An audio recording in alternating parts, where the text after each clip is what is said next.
ನಿಮ್ಮ ಸಮಯ ಇದು. ವಂದನೆಗಳು ಆಂಟಿ, ಧನ್ಯವಾದಗಳು.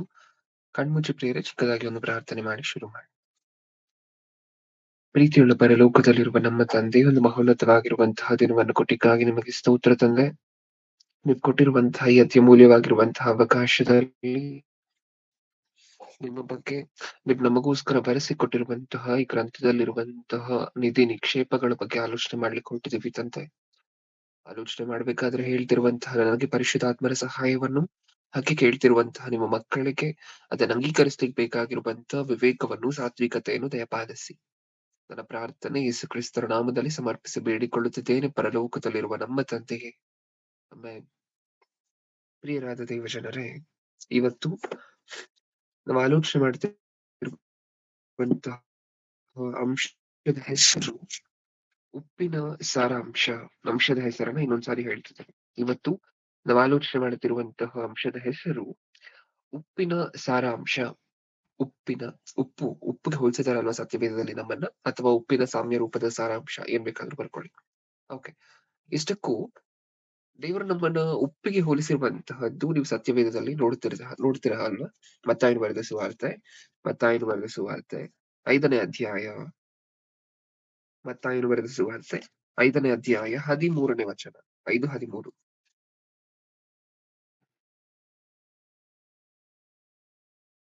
5ನೇ ಅಧ್ಯಾಯ 13ನೇ ವಚನ. ನೀವು ಭೂಮಿಗೆ ಉಪ್ಪಾಗಿದ್ದೀರಿ. ಓದಿದ್ರೆ ಜೋರಾಗಿ ಓದಿ ಪ್ರಿಯರೇ. ನೀವು ಭೂಮಿಗೆ ಉಪ್ಪಾಗಿದ್ದೀರಿ. ನೀವು ಭೂಮಿಗೆ ಉಪ್ಪಾಗಿದ್ದೀರಿ. ನೀವು ಭೂಮಿಗೆ ಉಪ್ಪಾಗಿದ್ದೀರಿ ಅಂತ ಹೇಳಿದ್ರೆ ಈ ಮಣ್ಣಿಗೆ ಅಥವಾ ಈ ಗಿಡಗಳಿಗೆ, ಈ ಮರಗಳಿಗೆ, ಆಕಾಶಕ್ಕೆ ಉಪ್ಪಾಗಿದ್ದೀರಿ ಅಂತಲ್ಲ ಅದರ ಅರ್ಥ. ಏನಕ್ಕೋಸ್ಕರ ಉಪ್ಪಾಗಿದ್ದೀರಾ ನೀವು? ಭೂಮಿ ಮೇಲಿದಾರಲ್ವಾ ಜನ, ಭೂಮಿ ಮೇಲಿದಾರಲ್ವಾ ಜನ, ಈ ಜನರ ಮಧ್ಯೆ ನೀವೇನು ಉಪ್ಪು. ಇಲ್ಲಿ ಭೂಮಿಗೆ ಉಪ್ಪಾಗಿದ್ದೀರಾ ಅಂದಿದ ತಕ್ಷಣ ನೀವು ಭೂಮಿ ಕೆಳಗಡೆ, ನಿಮ್ಮ ಕಾಲ್ ಕೆಳಗಡೆ ಇದೆಯಲ್ವಾ ಮಣ್ಣು, ಇದಕ್ಕೆ ಉಪ್ಪಾಗಿದ್ದೀರಾ ಅಂತಲ್ಲ ಅದರ ಅರ್ಥ. ಭೂಮಿಯ ಮೇಲಿರುವಂತಹ ಮನುಷ್ಯರ ಮಧ್ಯದಲ್ಲಿ ನೀವು ಉಪ್ಪು. ಓಕೆ, ಇನ್ನು ಏನಂತೆ, ನೀವು ಭೂಮಿಗೆ ಉಪ್ಪಾಗಿದ್ದೀರಿ. ಉಪ್ಪು ಸಪ್ಪಗಾದರೆ ಅದಕ್ಕೆ ಇನ್ನಾತರಿಂದ ಉಪ್ಪಿನ ರುಚಿ ಬಂದೀತು. ಜನರು ಅದನ್ನು ಹಾಕಿ ತುಳಿಯುವುದಕ್ಕೆ ಅದು ಯೋಗ್ಯವೇ ಹೊರತು ಮತ್ಯಾವ ಕೆಲಸಕ್ಕೂ ಬಾರದು. ಓಕೆ, ಕೆಳಗಡೆ ಕೊಟ್ಟಂತ ಎಕ್ಸ್ಪ್ಲನೇಷನ್ಗೆ ಇನ್ನೊಂದ್ ಸ್ವಲ್ಪ ಹೊತ್ತು ಬಿಟ್ಟ ನಂತರ ಬರೋಣ. ಈಗ ಸತ್ಯ ಮೇಲೆ ಒಂದು ಪದವನ್ನು ಹೇಳಿದ, ಒಂದು ಪದಾರ್ಥಕ್ಕೆ ಹೋಲಿಸಿದಾರಲ್ವ ನಮ್ಮನ್ನ. ನೀವು ಭೂಮಿಗೆ ಉಪ್ಪಾಗಿದ್ದೀರಿ. ಏನಕ್ಕೋಸ್ಕರ ದೇವರು ನಮ್ಮನ್ನ ಉಪ್ಪಿಗೆ ಹೋಲಿಸಿದ್ರು, ಅದನ್ನೇ ಇವತ್ತು ಆಲೋಚನೆ ಮಾಡ್ಲಿಕ್ಕೆ ಹೊರಟಿದ್ದೀವಿ ಪ್ರಿಯ. ಉಪ್ಪಿಗೆ ಏನಕ್ಕೋಸ್ಕರ ಹೋಲಿಸ್ಬೇಕಿತ್ತು ನಮ್ಮನ್ನ? ಇದನ್ನು ನೋಡಿದಾಗ ಭೂಮಿಯ ಮೇಲೆ ಇರುವಂತಹ ನಮ್ಮ ತಂದೆ ತಾಯಂದಿರು ಎಷ್ಟು ಬೆಸ್ಟ್ ಅನ್ಸತ್ತಲ್ವಾ? ಅವಾಗ ಹಂಗ ಅನ್ಸತ್ತಲ್ವಾ ಆಲೋಚನೆ ಮಾಡದೆ ಹೋದ್ರೆ ಈ ಮಾತನ್ನ? ಭೂಮಿಯ ಮೇಲಿರುವಂತಹ ನಮ್ಮ ತಂದೆ ತಾಯಂದಿರೇ ದೇವರಿಗಿಂತ ಹೋಲಿಕೆಗಳು ಚೆನ್ನಾಗ್ ಮಾಡ್ತಾರೆ ಅಂತ ಅನ್ನಿಸ್ತಿಲ್ಲ? ಹೌದಾ ಇಲ್ವಾ? ಭೂಮಿಯ ಮೇಲಿರುವಂತಹ ತಂದೆ ತಾಯಿಗೆ ಅವ್ರ ಮಗ ಅಥವಾ ಅವ್ರ ಮಗಳನ್ನ ಮುದ್ದಾಡು ಅಂತ ಹೇಳಿ ಚಾನ್ಸ್ ಕೊಟ್ರೆ ಏನೇನಂತ ಮುದ್ದಾಡ್ತಿರ್ತಾರೆ? ಚಿನ್ನ ಅಂತಾರ. ಓಕೆ, ಬೆಳ್ಳಿ ಅಂದಿರುವಂತಹದ್ದು ಸಾಧಾರಣವಾಗಿ ಕೇಳಿಸ್ಕೊಂಡಿರೋದಿಲ್ಲ. ನನ್ನ ಮುತ್ತು, ರತ್ನ, ವಜ್ರ ಅಂತೆಲ್ಲ ಕರೀತಾರೆ. ಯಾವ್ದ್ಯಾವ್ದು ಕಾಸ್ಟ್ಲಿ ಐಟಮ್ಸ್ ಇರುತ್ತೋ ಪ್ರಪಂಚದಲ್ಲಿ ಅದೆಲ್ಲವನ್ನ ಯೂಸ್ ಮಾಡ್ತಾರ, ಟರ್ಮ್ಸ್ ಎಲ್ಲ ಯೂಸ್ ಮಾಡ್ತಾರ. ಚಿನ್ನ ಅಂತಾರೆ, ಹೌದಾ, ನನ್ನ ವಜ್ರ ಅಂತಾರೆ. ಈ ತರ ಪದಗಳೆಲ್ವ ನಮ್ಗೆ ಕೇಳಿಸುವಂತಹದ್ದು ತಂದೆ ತಾಯಂದಿರು ಮಕ್ಕಳನ್ನ ಮುದ್ದಾಡ್ಬೇಕಾದ್ರೆ.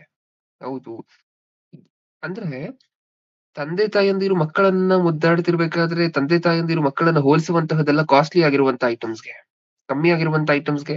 ಯಾವತ್ತಾದ್ರೂ ತಾಮ್ರ ಅಂದಿರುವಂತಹದನ್ನ ಕೇಳಿಸ್ಕೊಂಡಿದ್ದೀರಾ? ಇಲ್ಲ. ಹೌದಾ? ಯಾವತ್ತಾದ್ರೂ ಬ್ರಾನ್ಸ್ ಅಂದಿರುವಂತಹದ್ದು, ಸ್ಟೀಲ್ ಅಂದಿರುವಂತಹ ಕೇಳಿಸ್ಕೊಂಡಿದ್ದೀರಾ? ಇಲ್ಲ. ಬಾಯಿ ಓಪನ್ ಮಾಡಿದ್ರೆ ಚಿನ್ನ ಅನ್ನುವಂತಹದ್ದೇ ಅವರ ಬಾಯಿಂದ ಹೊರಗಡೆ ಬರುವಂತಹದ್ದು. ನಿಜನಾ? ಹೌದು. ಹಾಗಾದ್ರೆ ದೇವ್ರು ಮಾತ್ರ ತಂದೆ ತಾಯಿಯಂದಿರು 7,000 ರೂಪಾಯಿ 6,000 ರೂಪಾಯಿ ಇರುವಂತಹ 1 ಗ್ರಾಮ್ ಚಿನ್ನಕ್ಕೆ ಹೋಲ್ಸಿದ್ರೆ ದೇವ್ರು ನೋಡಿದ್ರೆ ಇಡೀ 1 kg ಉಪ್ಪು ಪೂರ್ತಿ ನಿಮ್ಗೆ 10-15 ರೂಪಾಯಿ ಸಿಕ್ಕತ್ತೆ. ನಿಜನಾ ಇಲ್ವಾ? 1 kg ಉಪ್ಪಿನ ರೇಟ್ ಎಷ್ಟು? 10-15 ರೂಪಾಯಿನ ಅಷ್ಟೇನಾ? ಓಕೆ, ಇಲ್ಲಿ ತಂದೆ ತಾಯಿಯಂದಿರು 1 ಗ್ರಾಮ್ 5-6 ಸಾವಿರ ರೂಪಾಯಿಗೆ ಬೆಲೆ ಬಾಳುವಂತಹ ಪದಾರ್ಥಕ್ಕೆ ಹೋಲಿಸಿದ್ರೆ ದೇವ್ರು 1 kg ಪೂರ್ತಿ ಉಪ್ಪು 10 ರೂಪಾಯಿ 15 ರೂಪಾಯಿ ಬರುತ್ತೆ. ಇದಕ್ಕೆ ಹೋಲಿಸ್ತಿದ್ದಾರೆ. ನಿಜನಾ? ಏನಕ್ಕೋಸ್ಕರ ಇಷ್ಟೊಂದು ಚೀಪ್ ಆಗಿರುವಂತ ಐಟಮ್ಗೆ ಏನಕ್ಕೋಸ್ಕರ ಹೋಲಿಸ್ತಿದ್ದಾರೆ ದೇವ್ರು ನಮ್ಮನ್ನ? ಯೋಚನೆ ಮಾಡಿದ್ದೀರಾ? ಯಾವತ್ತಾದ್ರೂ ಯೋಚನೆ ಮಾಡಿದೀವಾ? ಅಮ್ಮ ಡೋರ್ ಒಂದ್ ನಿಮಿಷ. ಓಕೆ. ಇಷ್ಟಕ್ಕೂ ಇಷ್ಟೊಂದು ಚೀಪ್ ಆಗಿರುವಂತ ಐಟಮ್‌ಗೆ ದೇವ್ರು ನಮ್ಮನ್ನ ಏನಕ್ಕೋಸ್ಕರ ಹೋಲಿಸ್ಬೇಕು? ನಮ್ಮನ್ನ ಚಿನ್ನ ಅಂದಿದಿದ್ರೆ ಏನಾದ್ರೂ ಆಗ್ತಿತ್ತಾ? ಇಲ್ಲ. ಹೌದಾ? ನಮ್ಮನ್ನ ವಜ್ರ ಅಂದಿದಿದ್ರೆ ಏನಾದ್ರೂ ಆಗ್ತಿತ್ತಾ? ನಮ್ಮನ್ನ ಮುತ್ತು, ರತ್ನ ಅಂತ ಅಂದಿದಿದ್ರೆ ಏನಾದ್ರೂ ಆಗ್ತಿತ್ತಾ? ಇಲ್ಲ. ಹೋಗಿ, ಹೋಗಿ ಉಪ್ಪಿಗೆ ಹೋಲಿಸಿದಾರಲ್ವಾ? ಹೌದಾ? ಇಡೀ 1 ಕೆಜಿ ಉಪ್ಪು ₹10, ₹15 ಬರುತ್ತೆ ನಮಗೆ. ಈ ರೀತಿಯಾಗಿರುವಂತ ಉಪ್ಪಿಗೆ ಹೋಲಿಸಿದಾರಲ್ವಾ? ಉಪ್ಪಿಗೇನು ಬೆಲೆ ಇಲ್ಲ ನಿಜನಾ? ಅದಕ್ಕೆ ಹೋಲಿಸಿದಾರಲ್ವಾ? ಏನಕ್ಕೋಸ್ಕರ ಹೋಲಿಸಿದ್ದಾರೆ? ಹ್ಮ್? ದೇವರಿಗೆ ಹೋಲಿಕೆ ಮಾಡ್ಲಿಕ್ಕೆ ಬರದೇ ಹೋಲಿಸಿದಾರಾ? ದೇವರಿಗೆ ಹೋಲಿಕೆ ಮಾಡ್ಲಿಕ್ಕೆ ಬರದೇ ಹೋಲಿಸಿದಾರಾ ಉಪ್ಪಿಗೆ ನಮ್ಮನ್ನ? ದೇವ್ರು ಒಂದು ವಿಚಾರಕ್ಕೆ ನಮ್ಮನ್ನ ಹೋಲಿಸಿದ್ದಾರೆ ಅಂತ ಹೇಳಿದ್ರೆ ಅದರಿಂದ ತುಂಬಾ ದೊಡ್ಡ ಅರ್ಥ ಇರುತ್ತಲ್ವಾ ಪ್ರಿಯರೇ? ಕುತ್ಕೊಂಡು ನಿಧಾನವಾಗಿ ನೀಟಾಗಿ ಕುತ್ಕೊಂಡು ಆಲೋಚನೆ ಮಾಡಿದ್ರೇನೆ ಅಲ್ವಾ ಗೊತ್ತಾಗುವಂತಹದ್ದು. ಅದನ್ನೇ ಆಲೋಚನೆ ಮಾಡ್ಲಿಕ್ಕೆ ಹೊರಟಿದ್ದೇವೆ. ಇಷ್ಟಕ್ಕೂ ದೇವರು ಕ್ರೈಸ್ತರನ್ನ ಉಪ್ಪಿಗೆ ಏನಕ್ಕೋಸ್ಕರ ಹೋಲಿಸಿದ್ದಾರೆ? ಉಪ್ಪಿಗೆ ಏನಕ್ಕೋಸ್ಕರ ಹೋಲಿಸಿದ್ದಾರೆ? ಕೆಲವೊಂದು ಪದಾರ್ಥಗಳು ಅದಕ್ಕೆ ನೀವು ಅದರ ಬೆಲೆ ಕಮ್ಮಿ ಆದ್ರೂ ಸಹ, ಅಂದ್ರೆ ನೀವು ಅದಕ್ಕೆ ನೀವು ಹಣದ ರೂಪದಲ್ಲಿ ಸಲ್ಲಿಸುವಂತಹ ಮೌಲ್ಯ ಕಡಿಮೆ ಆದ್ರೂ ಸಹ, ಅದರ ಇಂಪಾರ್ಟೆನ್ಸ್ ಅದರ ಪ್ರಾಮುಖ್ಯತೆ ತುಂಬಾ ಇರುತ್ತೆ ನಿಜನಾ? ಕೆಲವೊಂದು ಪದಾರ್ಥಗಳು ಅದಕ್ಕೆ ನೀವು ಸಲ್ಲಿಸುವಂತಹ ಮೌಲ್ಯ, ಅದರ ವ್ಯಾಲ್ಯೂ ಹಣದ ರೂಪದಲ್ಲಿ ಅದರ ಮೌಲ್ಯ ಕಡಿಮೆ ಇದ್ರೂ ಸಹ, ಅದರ ಅವಶ್ಯಕತೆ, ಅದರ ಪ್ರಾಮುಖ್ಯತೆ ಬಹಳ ಇರುತ್ತೆ. ನಿಜನಾ? ಕೆಲವೊಂದು ಸಾರಿ. ನೀವ್ ಯೋಚನೆ ಮಾಡಿ ನೋಡಿ. ನೀವೊಂದು ಮರಳು ಕಾಡಿನಲ್ಲಿದ್ದೀರಾ. ಆ ಮರಳು ಕಾಡಿನಲ್ಲಿರುವಂತಹ ನಿಮಗೆ ಇನ್ನೇನ್ ನೀರ್ ಕುಡ್ದಿಲ್ಲ ಅಂತ ಹೇಳಿದ್ರೆ ಇನ್ನೊಂದ್ 2, 3 ಗಂಟೆಗಳಲ್ಲಿ ಒಬ್ಬ ವ್ಯಕ್ತಿ ಮರಣ ಹೊಂದುತ್ತಾನೆ ಅಂತ ಅನ್ಕೊಳ್ಳಿ. ಸುಮಾರು ದಿನ ಆಗಿದೆ ನೀರ್ ಕುಡ್ದು. ಓಕೆ. ಈಗ ನೀರ್ ಬೇಕು ಅರ್ಜೆಂಟ್ ಆಗಿ. ಈಗ ಆ ವ್ಯಕ್ತಿಗೆ ನೀರು ಮತ್ತೆ ಒಂದು ವಜ್ರ ಇದೆರಡೂ ಸಹ ಮುಂದೆ ಇದೆ. ಇದೆರಡರಲ್ಲಿ ಯಾವ್ದಾದ್ರು ಒಂದು ಮಾತ್ರ ಆರಿಸ್ಕೊಳ್ಲಿಕ್ಕೆ ಅವಕಾಶ ಇದೆ ಅಂತ ಅನ್ಕೊಳ್ಳಿ. ಹ್ಮ್. ಈ ಸಮಯದಲ್ಲಿ ಆ ವ್ಯಕ್ತಿಗೆ ಮುಖ್ಯ ಯಾವುದು? ಆ ವ್ಯಕ್ತಿಗೆ ಈ ಸಮಯದಲ್ಲಿ ಮುಖ್ಯ ಯಾವುದು? ನೀರೇ ಅಲ್ವಾ? ನೀರೇ ಅಲ್ವಾ? ಹ. ಆ ವ್ಯಕ್ತಿ ವಜ್ರವನ್ನ ಆರಿಸ್ಕೊಳ್ಳೋದಿಲ್ಲ ನೀರನ್ನ ಆರಿಸ್ಕೊಳ್ಳುವಂತಹ ಜಾಗದಲ್ಲಿ. ಹೌದಾ? ನಾವು ಸಹ ನಮ್ಮ ದಿನನಿತ್ಯದ ಜೀವನದಲ್ಲಿ ವಜ್ರ ಇಲ್ಲದೆ ಬೇಕಾದ್ರೆ ಇರ್ಲಿಕ್ಕಾಗತ್ತಾ ಪ್ರಿಯರೇ? ನಮ್ಮ ಹತ್ರ ಒಂದ್ ವಾರ ಇರ್ಲಿಕ್ಕಾಗತ್ತಾ? ನಮ್ಮ ಹತ್ರ ವಜ್ರ ಇಲ್ಲ, ಡೈಮಂಡ್ ಇಲ್ಲ ಅಂತ ಅನ್ಕೊಳ್ಳಿ. ಒಂದು ವಾರ ಇರ್ಲಿಕ್ಕಾಗತ್ತಾ? ಇದೆಯಾ ನಮ್ಮೆಲ್ಲರ ಹತ್ರನು ಡೈಮಂಡ್ ಇರುವಂತವ್ರಾ ನಾವೆಲ್ಲರೂ? ಅಲ್ಲ ಅಲ್ವಾ? ಓಕೆ. ಹಾಗಾದ್ರೆ ನಾವು ಜೀವನ ಮಾಡ್ತಿದೀವಾ? ಜೀವನ ನಡೆಸ್ಕೊಂಡು ಹೋಗ್ತಿದೀವಾ? ಹಾ, ಹೋಗ್ತಿದೀವಿ. ನಮ್ಮ ಹತ್ರ ವಜ್ರ ಇಲ್ಲದೆ ಇದ್ರು, ನಮ್ಮ ಹತ್ರ ಚಿನ್ನ ಇಲ್ಲದೆ ಇದ್ರು ಜೀವನ ನಡೆಸ್ಕೊಂಡು ಹೋಗಬಹುದು. ನೀರಿಲ್ಲದೆ ಹೋದ್ರೆ ಜೀವನ ನಡೆಸ್ಲಿಕ್ಕಾಗತ್ತಾ? ಇಲ್ಲ. ನೀರು ಅನ್ನುವಂತಹದ್ದು ಮನುಷ್ಯನಿಗೆ ಅವಶ್ಯಕತೆ, ಅತ್ಯವಶ್ಯಕವಾಗಿರುವಂತಹದ್ದು. ಅದೇ ನೀರ್ನ ಒಂದ್ ಲೀಟರ್ ನೀರಿನ ಬೆಲೆ ಎಷ್ಟು ಅಂತ ಹೇಳಿ ಕೇಳಿ ನೋಡಿ. ಎಷ್ಟು? ನೀವು ಹೊರಗಡೆ ಹೋಗ್ತೀರಾ ಅಲ್ವಾ? ನೀರನ್ನ 1 ಲೀಟರ್ ತಗೊಂಡ್ರಿ ಅಂತ ಅನ್ಕೊಳ್ಳಿ, ಕೊಂಡ್ಕೊಂಡ್ರಿ ಅಂತ ಅನ್ಕೊಳ್ಳಿ ಕುಡಿಲಿಕ್ಕೆ. ಎಷ್ಟನ್ನ ಕೊಡ್ತೀರಾ? ₹20 ಸಿಕ್ಕತ್ತಾ? ₹20 ಸಿಕ್ಕತ್ತಾ? ಹಾ. ಅದೇ 1 ಕೆಜಿ ಚಿನ್ನ ಎಷ್ಟು? 6, 7 ಸಾವಿರ ಏನೋ ಇರ್ಬೇಕಲ್ವಾ? ಓಕೆ.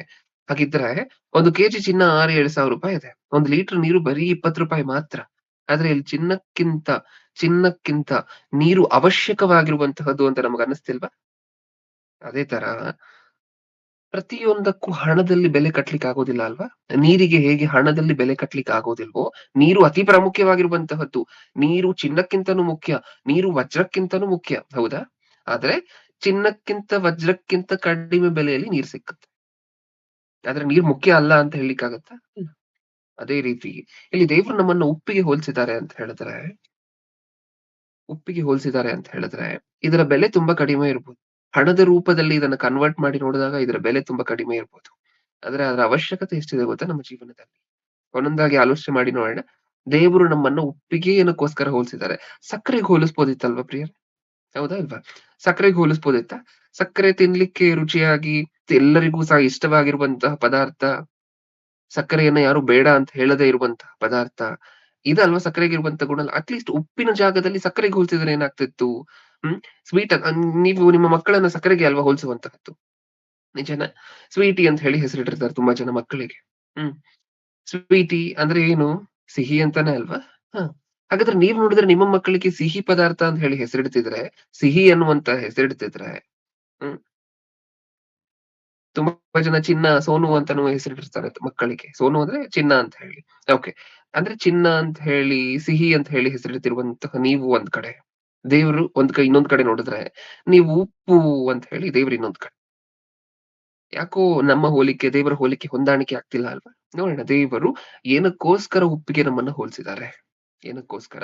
ಉಪ್ಪಿಗೆ ನಮ್ಮನ್ನ ಹೋಲಿಸಿದ್ದಾರೆ. ಹ್ಮ್. ಪ್ರಪ್ರಥಮವಾಗಿ ಉಪ್ಪಿಗೆ ಏನಕ್ಕೋಸ್ಕರ ದೇವರು ನಮ್ಮನ್ನ ಹೋಲಿಸಿದ್ದಾರೆ ಅಂದ್ರೆ ನಮಗೆ ನಿಜವಾಗ್ಲೂ ಕುತ್ಕೊಂಡು ಆಲೋಚನೆ ಮಾಡಿದ್ರೆ ಒಂದು 100 ರಿಂದ 50 ರೀಸನ್ ಸಿಕ್ಕತ್ತೆ. 100 ರಿಂದ 50 ಕಾರಣಗಳು ಸಿಕ್ಕತ್ತೆ. ಅದ್ರಲ್ಲಿ ಒಂದ್ 2-3 ಕಾರಣಗಳು ಮಾತ್ರ ನೋಡ್ಕೊಂಡು ಇವತ್ತು ಮುಗಿಸ್ಕೊಳ್ಳೋಣ. ಉಪ್ಪಿಗೆ ಏನಕ್ಕೋಸ್ಕರ ಹೋಲಿಸಿದ್ದಾರೆ? ಒಂದ್ಸಾರಿ ನೋಡೋಣ. ಪಾಯಿಂಟ್ ನಂಬರ್ 1 ಕೊಲೊಸ್ಸೆಯರಿಗೆ ಬರೆದ ಪತ್ರಿಕೆ, ಕೊಲೊಸ್ಸೆಯರಿಗೆ ಬರೆದ ಪತ್ರಿಕೆ 4ನೇ ಅಧ್ಯಾಯ 4ನೇ ಅಧ್ಯಾಯ 6ನೇ ವಚನ 4-6. ನಿಮ್ಮ ಕೊಲೊಸ್ಸೆಯರಿಗೆ ಬರೆದ ಪತ್ರಿಕೆ 4-6. ಓದಿ ಪ್ರಿಯ. ಸಂಭಾಷಣೆಯು ಯಾವಾಗಲೂ ಇಂಪಾಗಿಯೂ ರಸವತ್ತಾಗಿಯೂ ಇರಲಿ. ನೀವು ಹೀಗೆ ಯಾರಿಗೆ ಯಾವ್ಯಾವ ರೀತಿಯಲ್ಲಿ ಉತ್ತರ ಹೇಳಬೇಕೋ ಅದನ್ನು ತಿಳಿದುಕೊಳ್ಳುವಿರಿ. ನಮ್ಮ ಸಂಭಾಷಣೆ ಹೇಗಿರ್ಬೇಕಂತ, ನಮ್ಮ ಕಾನ್ವರ್ಸೇಷನ್, ಸಂಭಾಷಣೆ ಅಂತ ಹೇಳಿದ್ರೆ ನಾವ್ ಇನ್ನೊಬ್ಬರ ಜೊತೆ ಮಾತಾಡುವಂತಹ ಮಾತು. ಇದು ಹೇಗಿರ್ಬೇಕಂತೆ? ನಿಮ್ಮ ಸಂಭಾಷಣೆಯು ಯಾವಾಗಲೂ ಇಂಪಾಗಿಯೂ ರಸವತ್ತಾಗಿಯೂ ಇರಲಿ. ಇಂಪಾಗಿ ರಸವತ್ತಾಗಿ, ಇಂಪಾಗಿ ರಸವತ್ತಾಗಿ. ರಸವತ್ತಾಗಿ ಅನ್ನುವಂತಹ ಪದದ ಪಕ್ಕ ಒಂದು ಫುಟ್ ನೋಟ್ ಇದೆಯಾ? ಒಂದು ಸಂಖ್ಯೆ ಇದೆಯಾ? ಯಾವುದು? 9 ಅನ್ನುವಂತ ಸಂಖ್ಯೆ ಕಾಣಿಸ್ತಿದೆ ನನ್ನ ಸತ್ಯವೇದದಲ್ಲಿ. ಓಕೆ, ಆ 9 ಕೆಳಗಡೆ ಫುಟ್ ನೋಟ್ ಅಲ್ಲಿ ಏನ್ ಕೊಟ್ಟಿದ್ದಾರೆ 9 ಪಕ್ಕ ಅಂತ ಹೇಳಿ ನೋಡೋಣ. ಏನ್ ಕೊಟ್ಟಿದ್ದಾರೆ ಯಾರಾದ್ರೂ ಹೇಳ್ತೀರಾ? ಉಪ್ಪಾಗಿಯೂ. ಉಪ್ಪಾಗಿಯೂ ಅಂದ್ರೆ ರಸವತ್ತಾಗಿಯೂ ಅನ್ನುವಂತಹ ಜಾಗದಲ್ಲಿ ಉಪ್ಪಾಗಿಯೂ ಅನ್ನುವಂತಹ ಪದವನ್ನ ಸಬ್ಸ್ಟಿಟ್ಯೂಟ್ ಮಾಡ್ಬೋದಾ ನಾವು? ಮಾಡ್ಬೋದು. ಇವಾಗ ಉಪ್ಪಾಗಿಯೂ ಅನ್ನುವಂತಹ ಪದವನ್ನ ಇಟ್ಟು ಓದೋಣ ಅಲ್ಲಿ. ನಿಮ್ಮ ಸಂಭಾಷಣೆಯು ನಿಮ್ಮ ಸಂಭಾಷಣೆಯು ಯಾವಾಗಲೂ ಇಂಪಾಗಿಯೂ ಉಪ್ಪಾಗಿಯೂ ಇರಲಿ. ಇಂಪಾಗಿಯೂ ಉಪ್ಪಾಗಿಯೂ ಇರಲಿ. ಹೇಗಿರ್ಬೇಕಂತೆ ನಮ್ಮ ಸಂಭಾಷಣೆ? ಇಂಪಾಗಿ, ಉಪ್ಪಾಗಿ, ಇಂಪಾಗಿ, ಉಪ್ಪಾಗಿ. ಉಪ್ಪು ತರ ಇರ್ಬೇಕಾ ನಮ್ಮ ಸಂಭಾಷಣೆ? ಹೌದು. ಸಕ್ಕರೆ ತರ ಅಲ್ಲ ಅಂತೆ, ಉಪ್ಪು ತರನೇ ಇರ್ಬೇಕಂತೆ ನಮ್ಮ ಸಂಭಾಷಣೆ. ಏನ್ ಅರ್ಥ ಆಗ್ತದೆ ನನ್ಗೆ ಇದರಿಂದ? ಕ್ರೈಸ್ತರಾಗಿರುವಂತಹ ನಮ್ಮನ್ನ ಉಪ್ಪಿಗೆ ಏನಕ್ಕೋಸ್ಕರ ಹೋಲಿಸಿದಿರಾ ಅಂತ ಹೇಳಿ ದೇವ್ರನ್ನ ಕೇಳಿದ್ರೆ, ಮಗನೇ ಪಾಯಿಂಟ್ ನಂಬರ್ 1 ಬರ್ಕೋ. ನೀನ್ ಮಾತಾಡುವಂತಹ ನಿನ್ನಕ್ಕೋಸ್ಕರ ಉಪ್ಪಿಗೆ ಹೋಲಿಸಿದೀನಿ ಗೊತ್ತಾ? ಏನಕ್ಕೋಸ್ಕರ ಉಪ್ಪಿಗೆ ಹೋಲಿಸಿದೀನಿ ಗೊತ್ತಾ? ಉಪ್ಪು ಅನ್ನುವಂತಹ ಪದಾರ್ಥ ಪ್ರಿಯರೇ, ಇದರ ಕೆಮಿಕಲ್ ನೇಮ್ ಅನ್ನ ಬ್ರೇಕ್ ಡೌನ್ ಮಾಡ್ತಾ ಹೋದ್ರೆ, ಉಪ್ಪು ಅನ್ನುವಂತಹದ್ದು 2 ಕೆಮಿಕಲ್ ಸೇರಿ ಆಗಿರುವಂತಹದ್ದಲ್ವಾ? Sodium plus chloride. ಉಪ್ಪಿಗೆ ಕೆಮಿಕಲ್ ನೇಮ್ ಸೋಡಿಯಂ ಕ್ಲೋರೈಡ್ ಅಂತ ಹೇಳಿ ಕರಿತೀವಿ. ಸೋಡಿಯಂ ಕ್ಲೋರೈಡ್ ನಮ್ಮ ಭಾಷೆಯಲ್ಲಿ ನಾವು ಉಪ್ಪು ಅಂತ ಹೇಳಿ ಕರಿತೀವಿ. ಕೆಮಿಸ್ಟ್ರಿ ಓದುವಂತ ಸ್ಟೂಡೆಂಟ್ಸ್ ಅನ್ನ ಒಂದ್ಸರಿ ಕೇಳಿ ನೋಡಿ, ಉಪ್ಪನ್ನ ಏನಂತ ಕರಿತೀರಾ ನೀವು? ಸೋಡಿಯಂ ಕ್ಲೋರೈಡ್ ಅಂತ ಹೇಳಿ ಕರೀತಾರೆ. ಹೌದಾ? ಏನಕ್ಕೋಸ್ಕರ ಸೋಡಿಯಂ ಕ್ಲೋರೈಡ್ ಅಂತ ಹೇಳಿ ಕರಿತೀರಾ? ಸೋಡಿಯಂ ಅನ್ನುವಂತಹದ್ದು ಒಂದು ಕಾಂಪೌಂಡ್, ಒಂದು ಕೆಮಿಕಲ್. ಓಕೆ, ಕ್ಲೋರೈಡ್ ಅನ್ನುವಂತಹದ್ದು ಒಂದು ಕಾಂಪೌಂಡ್. ಅಂದ್ರೆ ಸೋಡಿಯಂ ಮತ್ತೆ ಕ್ಲೋರೈಡ್ ಇದೆರಡೂ ಸಹ ಸೇರಿ ಹೇಗೆ ಉಪ್ಪಾಗಿ ಬದಲಾಗ್ತಿದ್ಯೋ, ಹೇಗೆ ಉಪ್ಪಾಗ್ತಿದ್ಯೋ, ದೇವ್ರು ಸಹ ಹೇಳ್ತಿರುವಂತಹದ್ದು ಒಂದೇ. ನೀವು ಒಬ್ಬ ಸಹೋದರ ಇನ್ನೊಬ್ಬ ಸಹೋದರನ ಜೊತೆ ಮಾತಾಡ್ಬೇಕಾದ್ರೆ ನಿಮ್ಮ ಮಾತಿಂದ ಬರುವಂತಹ ರಿಸಲ್ಟ್ ಹೇಗಿರ್ಬೇಕು? ಉಪ್ಪಿನ ರೀತಿ ಇರ್ಬೇಕು. ಅಲ್ಲಿ 2 ಕಾಂಪೌಂಡ್ಗಳು ಸೇರಿ ಉಪ್ಪಾಗಿ ಬದಲಾಗ್ತಿದ್ಯಾ? ರುಚಿಯಾಗಿರುವಂತಹ, ರುಚಿ ಕೊಡುವಂತಹ ಉಪ್ಪಾಗಿ ಬದಲಾಗ್ತಿದ್ಯಾ? ಹೌದಾ? ಇಲ್ಲಿ ಹಾಗಿದ್ರೆ ನೀವಿಬ್ರು ಕುತ್ಕೊಂಡು ಮಾತಾಡ್ತಿದ್ದೀರಾ ಅಂತ ಅನ್ಕೊಳ್ಳಿ. ನೀವಿಬ್ರು ಕುತ್ಕೊಂಡು ಮಾತಾಡ್ತಿರುವಂತಹ ಮಾತು ಎಂತ ರುಚಿಯನ್ನ ಸೃಷ್ಟಿ ಮಾಡ್ಬೇಕು? ಉಪ್ಪು ಆ ರೀತಿಯಾಗಿರುವಂತಹ ರುಚಿಯನ್ನ ಸೃಷ್ಟಿ ಮಾಡ್ಬೇಕು. ನಿಜನಾ? ಹೌದಾ? ನಾವು ಮಾತಾಡುವಂತಹ ಮಾತು ದೇವರಿಗೆ ಏನ್ ಕೊಡ್ಬೇಕು? ರುಚಿ ಕೊಡ್ಬೇಕು. ನಾವು ಮಾತಾಡುವಂತಹ ಮಾತು ಯಾವತ್ತಾದ್ರೂ ದೇವರಿಗೆ ರುಚಿ ಕೊಡುವಂತೆ ಇದೆಯಾ? 2 ಕಾಂಪೌಂಡ್ಗಳು ಸೇರಿ ಇಡೀ ಪ್ರಪಂಚದಲ್ಲಿ ಅತ್ಯಂತ ರುಚಿಕರವಾಗಿರುವಂತಹ ಪದಾರ್ಥವನ್ನ ಹೇಗೆ ತಯಾರು ಮಾಡ್ತಿದ್ಯೋ, ಸೋಡಿಯಂ ಮತ್ತೆ ಕ್ಲೋರೈಡ್ ಇದೆರಡೂ ಸಹ, ಈ 2 ಪದಾರ್ಥಗಳು ಸೇರಿ ಇಡೀ ಪ್ರಪಂಚದಲ್ಲಿ ಅತ್ಯಂತ ರುಚಿ ಕೊಡುವಂತಹದ್ದು ಅಂದ್ರೆ ಉಪ್ಪೇನಾ? ಉಪ್ಪೆ. ಉಪ್ಪನ್ನ ನೀವ್ ಹಾಗೆ ತಿಂದ್ರೆ ಉಪ್ಪಿಗೆ ಯಾವ ಟೇಸ್ಟ್ ಇರೋದಿಲ್ಲ. ಉಪ್ಪನ್ನ ಹೊರಗಡೆ ಉಗುಳ್ಬೇಕು ಅಂತ ಅನ್ಸುತ್ತೆ. ಅದೇ ಅಡಿಗೆ ಮಾಡಿದ ನಂತರ ಉಪ್ಪು ಹಾಕದೆ ಒಂದ್ಸರಿ ಟೇಸ್ಟ್ ಮಾಡಿ ನೋಡಿ ಹೇಗಿರುತ್ತೆ. ಹೌದಾ? ಯಾವ ಪದಾರ್ಥ ಮಾಡಿದ್ರು ಉಪ್ಪು ಬೇಕಾ? ಸಿಹಿ ತಿಂಡಿಗಳು ಬಿಟ್ಟು ಯಾವ ಪದಾರ್ಥ ಮಾಡಿದ್ರು ಉಪ್ಪು ಬೇಕಾ? ಯಾರಾದ್ರೂ ಬಂದು ನಾನ್ 1000 ತರ ಅಡ್ಗೆ ಮಾಡ್ತೀನಿ ಅಂದ್ರೆ 1000 ತರದಲ್ಲಿ ಎಷ್ಟು ತರಕ್ಕೆ ಉಪ್ಪು ಹಾಕದೆ ಅಡ್ಗೆ ಮಾಡ್ತೀಯ ಅಂತ ಒಂದ್ಸರಿ ಕೇಳ್ ನೋಡಿ ಹೇಳ್ತಾರೆ. ಹೌದಾ? ಹಾಗಿದ್ರೆ ಏನ್ ಅರ್ಥ ಆಗ್ತಿದೆ ನಮಗೆ? ಇಡೀ ಪ್ರಪಂಚದಲ್ಲಿ ಅತ್ಯಂತ ರುಚಿ ಕೊಡುವಂತಹ ಪದಾರ್ಥ ಅಂದ್ರೆ ಉಪ್ಪೇ. ಈ ಉಪ್ಪು ಹೇಗಾಗತ್ತೆ, ಉಪ್ಪು ಹೇಗ್ ತಯಾರಾಗತ್ತೆ ಅಂದ್ರೆ ಸೋಡಿಯಂ ಮತ್ತೆ ಕ್ಲೋರೈಡ್ ಇದೆರಡೂ ಸಹ ಸೇರ್ಬೇಕು. ಸೋಡಿಯಂ ಮತ್ತೆ ಕ್ಲೋರೈಡ್ ಇದೆರಡು ಸೇರ್ಬೇಕು. ಹಾಗೆ ಇಬ್ಬರು ಸಹೋದರರು ಸೇರಿದಾಗ ಇದೇ ರೀತಿ ಉಪ್ಪಿನ ರೀತಿಯಾಗಿರುವಂತಹ ರುಚಿಯನ್ನ ಸೃಷ್ಟಿ ಮಾಡ್ಬೇಕು. ಮಾಡ್ತಿದೀವ? ಹ್ಮ್ ಅದಕ್ಕೋಸ್ಕರ ಇಬ್ಬರು ಸಹೋದರರು ಸೇರಿದಾಗ ಉಪ್ಪಿನ ರೀತಿ ಇರುವಂತಹ ರುಚಿ ಪದಾರ್ಥವನ್ನ ಸೃಷ್ಟಿ ಮಾಡ್ತಾರೆ ಅಂತ ದೇವ್ರು ಅನ್ಕೊಂಡು ನಮ್ಮ ಕಾನ್ವರ್ಸೇಷನ್ಗೆ ದೇವ್ರು ಕಿವಿಗೊಟ್ಟಾಗ ನಮ್ಮೆಲ್ಲರಿಗೂ ಗೊತ್ತಿರುವಂತಹ ವಚನ ಮಲಾಖಿ ಗ್ರಂಥ ಮಲಾಖಿ ಗ್ರಂಥ 3ನೇ ಅಧ್ಯಾಯ 16ನೇ ವಚನ. ಮಲಾಖಿ ಗ್ರಂಥ 3:16. ಇಂಥ ಮಾತುಗಳನ್ನು ಕೇಳಿ ಯೆಹೋವನ ಭಕ್ತರು ಒಬ್ಬರಿಗೊಬ್ಬರು ಮಾತಾಡಿಕೊಳ್ಳಲು ಯೆಹೋವನು ಕಿವಿಗೊಟ್ಟು ಆಲಿಸಿ ಭಯಭಕ್ತಿಯಿಂದ ತನ್ನ ನಾಮಸ್ಮರಣೆ ಮಾಡುವವರ ಹೆಸರುಗಳನ್ನು ತನ್ನ ಮುಂದೆ ಜ್ಞಾಪಕದ ಪುಸ್ತಕದಲ್ಲಿ ಬರೆಯಿಸಿದನು. ಏನ್ ಅರ್ಥ ಆಯ್ತು ನಮ್ಗೆ ಇದರಿಂದ? ಎರಡು ಪದಾರ್ಥಗಳು ಸೇರಿ ಸೋಡಿಯಂ ಮತ್ತೆ ಕ್ಲೋರೈಡ್ ಸೇರಿದಾಗ ಅತ್ಯಂತ ರುಚಿಕರವಾಗಿರುವಂತಹ ಪದಾರ್ಥ ಜನ್ಮ ತಾಳುತ್ತಲ್ವಾ? ಹೌದಾ? ಸೋಡಿಯಂ ಮತ್ತೆ ಕ್ಲೋರೈಡ್ ಎರಡು ಸೇರಿದ್ರೆ ಉಪ್ಪಾಗತ್ತೆ ಅಂತ ಹೇಳಿ ನಾವು ಮಾತಾಡ್ಕೊಂಡಿದ್ವಾ? ಇಲ್ಲೂ ಇಬ್ರು ಭಕ್ತರು ಸೇರಿದಾಗ ಇವರು ಸಹ ಉಪ್ಪಿನ ರೀತಿಯಲ್ಲಿರುವಂತಹ ರುಚಿಯನ್ನ ಸೃಷ್ಟಿ ಮಾಡ್ತಾರೆ ಅಂತ ದೇವ್ರು ಕಿವಿ ಕೊಡ್ತಾರಂತೆ. ಇಬ್ಬರು ಭಕ್ತರು ಸೇರಿದಾಗ, ಇಬ್ಬರು ವಿಶ್ವಾಸಿಗಳು ಸೇರಿದಾಗ, ಇವರಿಬ್ಬರೂ ಸಹ ಸೇರಿದಾಗ ಉಪ್ಪಿಗೆ ಹೇಗೆ ಸೋಡಿಯಂ ಮತ್ತೆ ಕ್ಲೋರೈಡ್ ಕಿವಿಗೊಟ್ಟು ಆಲಿಸಿ ಭಯಭಕ್ತಿಯಿಂದ ತಮ್ಮ ಪುಸ್ತಕದಲ್ಲಿ ಬರೆಯಿಸಿದನು. ಇಬ್ಬರು ಸಹೋದರರು ಸೇರಿ ಮಾತಾಡ್ತಿದ್ದಾರೆ ಅಂತ ಅನ್ಕೊಳ್ಳಿ. ಇವರು ಭಯಭಕ್ತಿಯಿಂದ ದೇವರ ಬಗ್ಗೆ, ದೇವರ ನಾಮಸ್ಮರಣೆ ಮಾಡ್ತಿದ್ರೆ ಅವರ ಹೆಸರುಗಳನ್ನ ತನ್ನ ಜ್ಞಾಪಕದ ಪಟ್ಟಿಯಲ್ಲಿ ಬರ್ಕೊಳ್ತಾರಂತದೆ. ಏನ್ ಅರ್ಥ ಆಗ್ತದೆ ನಮ್ಗೆ ಇದರಿಂದ? ಇಷ್ಟೊಂದಿಷ್ಟನ ದೇವ್ರಿಗಿದು. ಈ ಮಾತು ಇಬ್ಬರು ಭಕ್ತರ ಮಧ್ಯ ನಡೀತಿರುವಂತಹ ಮಾತು, ಇಬ್ಬರು ಭಕ್ತರ ಮಧ್ಯ ನಡೀತಿರುವಂತಹ ಮಾತುಕತೆ ಅಥವಾ ಡಿಸ್ಕಷನ್, ಸಂಭಾಷಣೆ, ಆತ್ಮಕ್ಕೆ ಸಂಬಂಧಪಟ್ಟಿರುವಂತಹ ಸಂಭಾಷಣೆ ದೇವರಿಗೆ ಇಷ್ಟೊಂದು ರುಚಿ ಕೊಡುತ್ತಾ? ನೀವು ತಿನ್ನುವಂತಹ ಸಾಲ್ಟ್ ನಿಮಗೆ ರುಚಿ, ನೀವು ತಿನ್ನುವಂತಹ ಸಾಲ್ಟು ನಿಮಗೆ ರುಚಿ ಕೊಡುತ್ತೆ, ನೀವು ಮಾಡುವಂತ ಊಟಕ್ಕೆ ರುಚಿ ಕೊಡುತ್ತೆ. ಇಬ್ಬರು ಭಕ್ತರು ಮಾತಾಡ್ಕೊಡುವಂತಹ ಆತ್ಮಕ್ಕೆ ಸಂಬಂಧಪಟ್ಟಂತಹ ವಿಚಾರಗಳು ದೇವರಿಗೆ ಸಾಲ್ಟ್, ದೇವರಿಗೆ ಉಪ್ಪು, ದೇವರಿಗೆ ರುಚಿ ಕೊಡುತ್ತೆ. ಈ ತರ ರುಚಿಯನ್ನು ನಾವು ಪ್ರತಿದಿನ ಕೊಡ್ತಿದೀವ ದೇವರಿಗೆ? ಕೊಡ್ತಿದೀವ? ಅದಕ್ಕೆ ನಮ್ಮನ್ನು ಉಪ್ಪು ಅಂತ ಕರೆದಿರುವಂತಹದ್ದು. ನೀವ್ ಯಾವತ್ತು ನಿಮ್ಮ ಮಕ್ಕಳನ್ನ ನನ್ನ ಉಪ್ಪಿನ ಮೂಟೆ ಅಂತ ಕರೀದೇ ಇರ್ಬೋದು. ದೇವ್ರು ಮಾತ್ರ ನೀವು ನನ್ನ ಉಪ್ಪಿನ ಮೂಟೆಗಳೇ. ಏನು ಇರ್ಬೇಕಾಗಿರುವಂತಹದ್ದು ಒಂದೇ ಕ್ವಾಲಿಟಿ, ಆ ಉಪ್ಪಿಗಿರುವಂತ ಲಕ್ಷಣಗಳು ನಿಮಗೆ. ಆ ಉಪ್ಪು ನೋಡಿ ಎಷ್ಟು ಚೆನ್ನಾಗಿ ಎರಡು ಕಾಂಪೌಂಡ್ಗಳು ಬೆರೆತು ಅತ್ಯಂತ ರುಚಿಕರವಾಗಿರುವಂತಹ ಪದಾರ್ಥವನ್ನ ಸೃಷ್ಟಿ ಮಾಡ್ತದೆ. ಅದೇ ರೀತಿ ನೀವು ಸಹ ಭಕ್ತರು ಸೇರಿದಾಗ ಅವ್ರ ಮನೆ ಹಿಂಗೆ, ಇವ್ರ ಮನೆ ಹಂಗೆ, ಇವ್ರ ಹಂಗೆ, ಇವ್ರ ಹಿಂಗೆ, ಇವ್ರು ಸರಿ ಇಲ್ಲ, ಯಾವ ತರ ಮಾತಾಡ್ಬೇಕಂತೆ ನಾವು ಇವತ್ತನೇ ಕೊಲಸಿ ಪತ್ರಿಕೆಯಲ್ಲಿ ಓದಿದ್ವಲ್ವಾ? ನಮ್ಮ ಸಂಭಾಷಣೆ ಉಪ್ಪಿನ ತರ ಇರ್ಬೇಕು, ಉಪ್ಪಾಗಿಯೂ ಉಪ್ಪಿನ ತರ ರಸವತ್ತಾಗಿರ್ಬೇಕು. ಯಾರಿಗೆ? ದೇವರಿಗೆ. ಇದೆಯಾ?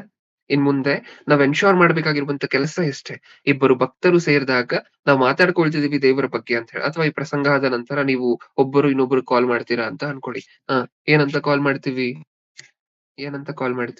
ಕಾಲ್ ಮಾಡಿದಾಗ ಏನ್ ಮಾತಾಡ್ತೀರಾ? ಸಂದೇಶ ಆದ ನಂತರ ಒಬ್ಬರು ಇನ್ನೊಬ್ರು ಕಾಲ್ ಮಾಡ್ತೀರಾ ಅಂತ ಅನ್ಕೊಳ್ಳಿ. ಕಾಲ್ ಮಾಡಿದಾಗ ಏನ್ ಮಾತಾಡ್ತೀರಾ? ಹೇಗಿದ್ದೀರಾ ಅಂತ ಕೇಳ್ತೀವಿ. ಹೇಗಿದ್ದೀರಾ ಅಂತ ಹೇಳಿ ಕೇಳ್ತೀವಿ. ಆಮೇಲೆ ಬ್ರದರ್ ಇವತ್ತು ಉಪ್ಪಿನ ಬಗ್ಗೆ ಸಂದೇಶ ಕೇಳಿದ್ರ? ಬ್ರದರ್ ಹೇಳಿದ್ರಲ್ವಾ? ಆ ಬ್ರದರ್ ಹೇಳಿದಕ್ಕಿಂತ ಇನ್ನೊಂದ್ 2 ಪಾಯಿಂಟ್ಸ್ ಎಕ್ಸ್ಟ್ರಾ ಇದೆ, ನನಗ್ ಸಿಕ್ಕಿದೆ ನೋಡಿ, ನಾನು ಆಲೋಚನೆ ಮಾಡಿ ಹುಡುಕಿದ್ದೀನಿ ಅಂತ ಯಾವತ್ತಾದ್ರೂ ಶೇರ್ ಮಾಡ್ಕೊಂಡಿದ್ದೀರಾ? ಎಷ್ಟು ಅದ್ಭುತ ಅಲ್ವಾ ದೇವರು ನಮ್ಮನ್ನು ಉಪ್ಪಿಗೆ ಹೋಲಿಸಿರುವಂತಹದ್ದು. ಸಕ್ಕರೆಗೆ ಹೋಲಿಸುವಂತಹದನ್ನ ಬಿಟ್ಟು ಉಪ್ಪಿಗೆ ಹೋಲಿಸಿರುವಂತಹದ್ದು ಎಷ್ಟು ಅದ್ಭುತ ಅಲ್ವಾ? ದೇವರ ಆಲೋಚನೆ ಎಷ್ಟು ದೊಡ್ಡದಲ್ವಾ ನಮ್ಮ ಆಲೋಚನೆಗಿಂತ ಅಂತ ಯಾವತ್ತಾದ್ರೂ ಮಾತಾಡ್ಕೊಂಡಿದೀವ? ಹಂಗ್ ಮಾತಾಡಿದ್ರೆ ಸಂತೋಷ. ಇದು ರಸವತ್ತಾಗಿರುವಂತ ಸಂಭಾಷಣೆ ಅಂದ್ರೆ ಇದು. ಉಪ್ಪಿನ ರೀತಿ ದೇವರಿಗೆ ರುಚಿ ಕೊಡುವಂತಹ ಸಂಭಾಷಣೆ ಅಂದ್ರೆ ಇದು. ದೇವರಿಗೆ ನೀವು ಮಾತಾಡ್ತಿರುವಂತಹ ಮಾತು ಏನು? ಉಪ್ಪು. ಅಷ್ಟೊಂದು ರುಚಿ ಕೊಡುತ್ತೆ ದೇವರಿಗೆ. ಈ ರೀತಿಯಾಗಿರುವಂತಹ ಮಾತುಗಳು ಮಾತಾಡಿದ್ರೆ ದೇವರಿಗೆ ಅದು ರುಚಿ ಕೊಡುವಂತ ಸಂಭಾಷಣೆ. ಇದು ದೇವರಿಗೆ ಅತ್ಯಂತ ಪ್ರಿಯವಾಗಿರುವಂತ ಸಂಭಾಷಣೆ. ಅದು ಕಿವಿ ಕೊಡ್ತಾರಂತೆ, ದೇವರೇ ಬಂದ್ ಕಿವಿ ಕೊಡ್ತಾರಂತೆ ನೀವು ಮಾತಾಡ್ಬೇಕಾದ್ರೆ.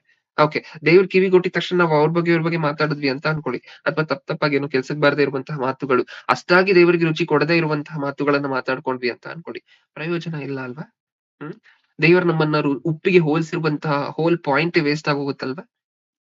ಅದಕ್ಕೆ ನಮ್ಮ ಸಂಭಾಷಣೆ ರಸವತ್ತಾಗಿ ಉಪ್ಪಾಗಿ ಇರ್ಬೇಕು. ಇರುತ್ತಾ ಇನ್ ಮುಂದೆ? ಇರುತ್ತಾ?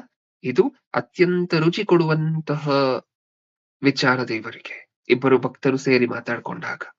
ಇವಾಗ ನಾವೆಲ್ಲರೂ ಕೂತು ಮಾತಾಡ್ತಿದೀವ, ಇಲ್ಲಿ ಕಿವಿ ಕೊಡ್ತಿರುವಂತವ್ರು ಇದ್ರಲ್ಲಿ ಯಾವ್ದ ಜನ ಆನ್ ಮಾಡಿ ನಿದ್ರೆ ಮಾಡುವಂತವ್ರು ಇದ್ರೂ ಸಹ, ಇದ್ರೆ ಬೈ ಚಾನ್ಸ್ ಯಾರಾದ್ರೂ ಇದ್ರೆ ಓಕೆ, ಸ್ವಲ್ಪ ಜನ ಆನ್ ಮಾಡಿಟ್ಟು ತಮ್ಮ ಕೆಲಸಗಳನ್ನ ತಾವು ಮಾಡ್ಕೊಳ್ತಿದ್ರು ಸಹ ನಮ್ಮ ಕಿವಿಗಳು ಸರಿಯಾಗಿ ನಾವು ಕೊಡದೇ ಇರಬಹುದು. ಆದ್ರೆ ಈ ಸಂದೇಶಕ್ಕೆ ಪ್ರಮುಖವಾಗಿ ಕಿವಿ ಕೊಡ್ತಿರುವಂತಹದ್ದು ಯಾರು ಗೊತ್ತಾ? ದೇವರು. ಯಾಕೆಂದ್ರೆ ದೇವರ ಭಕ್ತರೆಲ್ಲರೂ ಸಹ ಕೂತು ಮಾತಾಡ್ಬೇಕಾದ್ರೆ ದೇವರ ಬಗ್ಗೆ, ಅದಕ್ಕೆ ಕಿವಿ ಕೊಡುವಂತವ್ರು ದೇವರಂತೆ. ಹೌದಾ? ಹ. ಅಂದ್ರೆ ಪ್ರತಿ ಸಂದೇಶ ಹೊರಗಡೆ ಬರ್ಬೇಕಾದ್ರೂ ಸಹ ಅದು ನಮಗೆ ಎಷ್ಟು ರುಚಿ ಕೊಡ್ತಿದೆ ಅನ್ನುವಂತಹದ್ದು ನಮಗೆ ಬಿಟ್ಟಿರುವಂತಹದ್ದು. ನಮಗೆ ಅರ್ಥ ಆಗ್ಬೇಕು. ನಾವ್ ಎಷ್ಟು ಕಾನ್ಸಂಟ್ರೇಷನ್ ಕೊಡ್ತಿದೀವೋ ಅದ್ರ ಮೇಲೆ ನಮಗೆ ರುಚಿ ಸಿಕ್ಕುತ್ತೆ. ಆದ್ರೆ ದೇವರಿಗೆ ಮಾತ್ರ ಅತ್ಯಂತ ಹೆಚ್ಚಾದ ರುಚಿ ಸಿಗ್ತದೆ ಪ್ರತಿ ಸಂದೇಶದಿಂದಲೂ ಸಹ. ನಿಜಾನಾ? ಹಾಗೆ ನೀವು ಒಬ್ಬರಿಗೊಬ್ರು ಮಾತಾಡ್ಕೋಬೇಕಾದ್ರೆ ಅದೇ ರುಚಿ ಸಿಕ್ಬೇಕಲ್ವಾ ದೇವರಿಗೆ? ಮಾಡ್ತೀವಾ ಈ ಕೆಲಸವನ್ನ? ಹ್ಮ್? ಕಾಲ್ ಮಾಡಿದಾಗ ದೇವರ ವಾಕ್ಯದ ಬಗ್ಗೆ ಕಾಲ್ ಮಾಡಿದಾಗ ನೀವು ಸಂದೇಶಗಳನ್ನ ಯಾವ ಸಂದೇಶ ಬ್ರದರ್ ಈ ಸಂದೇಶ ಕೇಳಿದ್ರಾ? ಈ ಸಂದೇಶ ಕೇಳಿಲ್ಲ ಅಂದ್ರೆ ಕೇಳಿ ಬ್ರದರ್ ನಾನ್ ಲಿಂಕ್ ಕಳಿಸ್ತೀನಿ. ಮಿಸ್ ಮಾಡ್ಕೋಬೇಡಿ. ತುಂಬಾ ಚೆನ್ನಾಗಿತ್ತು. ಅಥವಾ ತುಂಬಾ ಬೇಕಾಗಿರುವಂತಹದ್ದು ಅಥವಾ ತುಂಬಾ ಮುಖ್ಯವಾಗಿರುವಂತಹದ್ದು. ಈ ರೀತಿಯಾಗಿರುವಂತಹ ಮಾತುಗಳನ್ನ ಮಾತಾಡ್ತೀವಾ? ಓಕೆ. ಹಾಗಿದ್ರೆ ನಮ್ಮನ್ನ ಉಪ್ಪಿಗೆ ಹೋಲಿಸ್ಲಿಕ್ಕೆ ಪ್ರಪ್ರಥಮವಾಗಿರುವಂತಹ ಕಾರಣ ಇದು. ನಮ್ಮ ಸಂಭಾಷಣೆಯಿಂದ ಅಷ್ಟು ದೊಡ್ಡ ರುಚಿ ಸಿಕ್ಬೇಕು ದೇವರಿಗೆ. ಹೇಗೆ 2 ಕಾಂಪೌಂಡ್‌ಗಳು ಸೇರಿ ರುಚಿಕರವಾಗಿರುವಂತಹ ಪದಾರ್ಥವನ್ನ ತಯಾರು ಮಾಡ್ತಿದ್ಯೋ, ಹಾಗೆ ಇಬ್ಬರು ಭಕ್ತರು ಸೇರಿ, ಭಕ್ತರು ಮಾತಾಡ್ಕೊಳ್ಳುವಂತಹ ಮಾತು ಸೇರಿ ಅತ್ಯಂತ ರುಚಿಯನ್ನ ಕೊಡ್ಬೇಕು. ಇದು ಮೊದಲನೇ ಕಾರಣ ಆದ್ರೆ, ಇನ್ನ 2ನೇ ಕಾರಣ. ಈ ಉಪ್ಪಿಗೆ ಇನ್ನೊಂದು ಕ್ವಾಲಿಟಿ ಇದೆ ಪ್ರಿಯರೇ. ಏನು? ಏನು? ಒಂದು ಪದಾರ್ಥವನ್ನ ಕೆಡದೆ ನೋಡ್ಕೊಳ್ಳುತ್ತೆ. ಒಂದು ಪದಾರ್ಥವನ್ನ ಕೆಡದೆ ನೋಡ್ಕೊಳ್ಳುತ್ತೆ ಉಪ್ಪು. ಇದಕ್ಕೆ ಸಾಕ್ಷಿ ಏನು? ಇದಕ್ಕೆ ಸಾಕ್ಷಿ ಏನು? ಉಪ್ಪಲ್ಲಿ ನೆನಾಕ್ತಿವಲ್ವಾ ಉಪ್ಪಿನಕಾಯಿ ಮಾಡುವಾಗ. ಉಪ್ಪಲ್ಲಿ ನೀವ್ ನೆನಕಿಡ್ತೀರಾ ಅಲ್ವಾ? ನೆನೆಸ್ತೀರಾ ಅಲ್ವಾ? ಏನಕ್ಕೋಸ್ಕರ? ಏನಕ್ಕೋಸ್ಕರ? ಪಿಕ್ಕಲ್ ನೀವ್ ಮಾಡುವಂತಹದ್ರಲ್ಲಿ ಬ್ಯಾಕ್ಟೀರಿಯಾ ನೀವ್ ನಾರ್ಮಲ್ ಆಗಿ ಮಾವಿನ ಹಣ್ಣನ್ನ ಕಟ್ ಮಾಡಿಟ್ರೆ ಏನಾಗತ್ತೆ ಪ್ರಿಯರೇ? ಮಾವಿನ ಕಾಯಿಯನ್ನ ನೀವು ಕಟ್ ಮಾಡಿಟ್ರೆ ಏನಾಗತ್ತೆ? ಸ್ವಲ್ಪ ದಿನಕ್ಕೆ ಕೆಟ್ಟು ಹೋಗುತ್ತಾ? ಕೆಟ್ಟು ಹೋಗುತ್ತೆ. ಏನಕ್ಕೋಸ್ಕರ? ಬ್ಯಾಕ್ಟೀರಿಯಲ್ ಆಕ್ಷನ್ ಅಂತ ಹೇಳಿ ಕರಿತೀವಿ. ಬ್ಯಾಕ್ಟೀರಿಯಾ ಅದ್ರ ಮೇಲೆ ದಾಳಿ ಮಾಡುತ್ತೆ. ಅದ್ರ ಮೇಲೆ ಬ್ಯಾಕ್ಟೀರಿಯಾಗಳ ಆಕ್ಷನ್ ಶುರು ಆದಾಗ ನಿಧಾನವಾಗಿ ಕೆಡ್ತಾ ಹೊರಟೋಗುತ್ತೆ. ನೀವು ಗೂಗಲ್ ಅಲ್ಲೂ ಸರ್ಚ್ ಮಾಡಿದ್ರೆ ಸೈನ್ಸ್ ಓದುವಂತಹ ವಿದ್ಯಾರ್ಥಿಗಳಿಗೆ ಒಂದು ಲೆಸನ್ನೇ ಇದೆ. ಏನಕ್ಕೋಸ್ಕರ ಒಂದು ಪದಾರ್ಥ ಹಾಳಾಗುತ್ತೆ? ಬ್ಯಾಕ್ಟೀರಿಯಾಗಳು ಬಂದು ಅದರ ಮೇಲೆ ದಾಳಿ ಮಾಡಿದಾಗ, ಬ್ಯಾಕ್ಟೀರಿಯಲ್ ಆಕ್ಷನ್ ಅದ್ರ ಮೇಲೆ ಶುರು ಆದಾಗ ನಿಧಾನವಾಗಿ ಕೆಡ್ತಾ ಹೋಗುತ್ತೆ.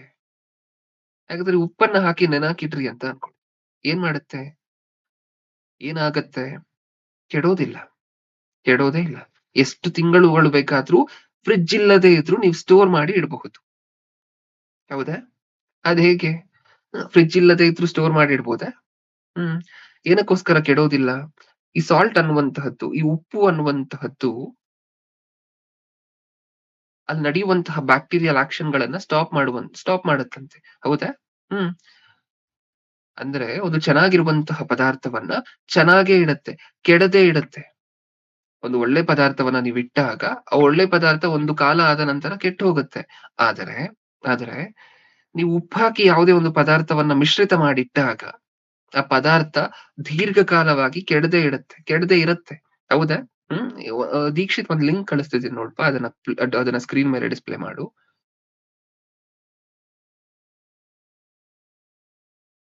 ಇದೆಲ್ಲ ಉಪ್ಪಿಗಿರುವಂತಹ ಅದ್ಭುತವಾಗಿರುವಂತಹ ಗುಣಲಕ್ಷಣಗಳು ಪ್ರಿಯರೇ.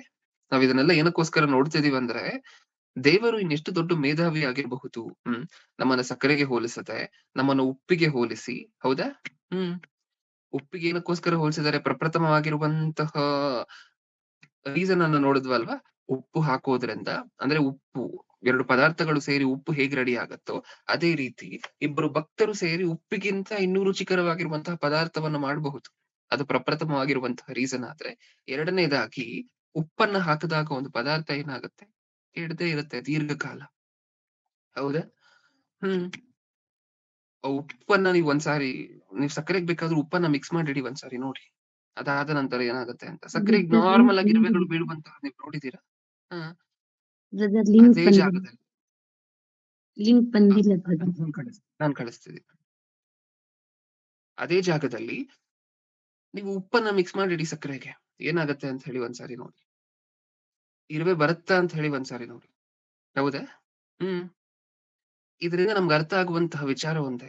ನೀವು ಉಪ್ಪನ್ನ ಯಾವ್ದಕ್ಕಾದ್ರೂ ಮಿಕ್ಸ್ ಮಾಡಿದ್ರೆ, ಹುಳಗಳು ಬರದೇ ಇರ್ಲಿಕ್ಕೆ ತುಂಬಾ ಜನ ಉಪ್ಪನ್ನ ಬಳಕೆ ಮಾಡ್ತಾರೆ ಪ್ರಿಯರೇ. ನೀವು ಒಂದು ಲೈನ್ ಅನ್ನ ಹಾಕಿದ್ರೆ ಉಪ್ಪಲ್ಲಿ ಕರೆಕ್ಟ್ ಆಗಿರುವಂತಹ ಕಲ್ಲುಪ್ಪಿನಲ್ಲಿ ಒಂದು ಲೈನ್ ಅನ್ನ ಡ್ರಾ ಮಾಡಿದ್ರೆ, ಆ ಲೈನ್ ದಾಟೋದಿಲ್ಲ ಗೊತ್ತಾ? ಹುಳಗಳು ಆ ಲೈನ್ ಅನ್ನ ದಾಟಿ ಮುಂದೆ ಬರುವುದಿಲ್ಲ. ಏನಕ್ಕೋಸ್ಕರ ಈ ಉಪ್ಪಿಗೆ ಅಷ್ಟೊಂದು ಅದ್ಭುತವಾಗಿರುವಂತಹ ಗುಣ ಇದೆಯಾ? ಹೌದು. ಆ, ಈಗ ಬಂದಿದೆ ಇಮೇಜು, ಅದನ್ನ ಪ್ಲೇ ಮಾಡಿ.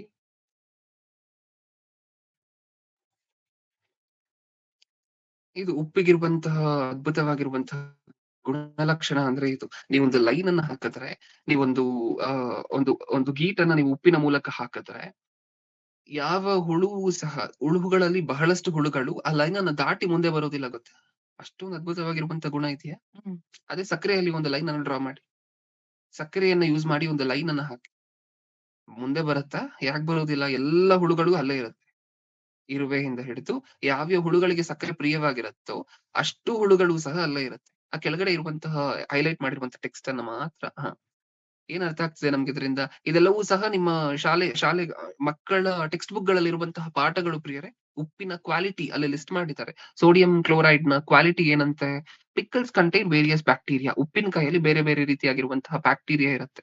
ಅದಕ್ಕೋಸ್ಕರ second point, adding salt creates a hypertonic medium in pickles. ನೀವು ಉಪ್ಪನ್ನ ಹಾಕಿದಾಗ ಹೈಪರ್ಟಾನಿಕ್ ಮೀಡಿಯಂ ಕ್ರಿಯೇಟ್ ಆಗುತ್ತೆ. Third point, as the pickles become hypertonic, the water from the bacterial cells moves out. ಆ ಬ್ಯಾಕ್ಟೀರಿಯಾ ಸೆಲ್ ಅಲ್ಲಿ ಇರುವಂತಹ ನೀರೆಲ್ಲ ಹೊರಗಡೆ ಹೋಗುತ್ತೆ. Bacteria are killed due to plasmosis. ಈ ಬ್ಯಾಕ್ಟೀರಿಯಾ ಏನಾಗುತ್ತೆ ಗೊತ್ತಾ? ಆ ಉಪ್ಪಿನಕಾಯಿಯನ್ನ ಕೆಡಿಸುವಂತಹ ಬ್ಯಾಕ್ಟೀರಿಯಾ ಏನಾಗುತ್ತಂತೆ? ಕೊಲ್ಲಲ್ಪಡುತ್ತಂತೆ ಪ್ಲಾಸ್ಮೋಸಿಸ್ ಅನ್ನುವಂತಹ ಒಂದು ಪದ್ಧತಿಯ ಮೂಲಕ. ಇದೆಲ್ಲ ಯಾವಾಗ? ಇದೆಲ್ಲ ಯಾವಾಗ? ಉಪ್ಪನ್ನ ಹಾಕಿ ನೆನೆ ಹಾಕಿ ಇಟ್ಟಾಗ, ಉಪ್ಪನ್ನ ಆಡ್ ಮಾಡಿದಾಗ. ಫೋರ್ತ್ ಪಾಯಿಂಟ್ ಏನ್ ಹೇಳ್ತಿದೆ? Pickles can be preserved by adding much salt to them. ಉಪ್ಪಿನಕಾಯಿನ ದೀರ್ಘಕಾಲವಾಗಿ ಫ್ರಿಡ್ಜ್ ಇಲ್ಲದೇನೂ ಇಡ್ಬೋದು. ಹೇಗೆ? ಉಪ್ಪನ್ನ ಹಾಕುವುದರ ಮೂಲಕ. ಉಪ್ಪಿಗೆ ಎಲ್ಲಿಂದ ಬಂತು ಅಷ್ಟೊಂದು ದೊಡ್ಡ ಲಕ್ಷಣ? ಹ್ಮ್ ಇವಾಗ ಅರ್ಥ ಆಗ್ತಿದ್ಯಾ ದೇವ್ರು ನಮ್ಮನ್ನು ಉಪ್ಪಿಗೆ ಏನಕ್ಕೋಸ್ಕರ ಹೋಲಿಸಿದ್ದಾರೆ ಅಂತ ಹೇಳಿ?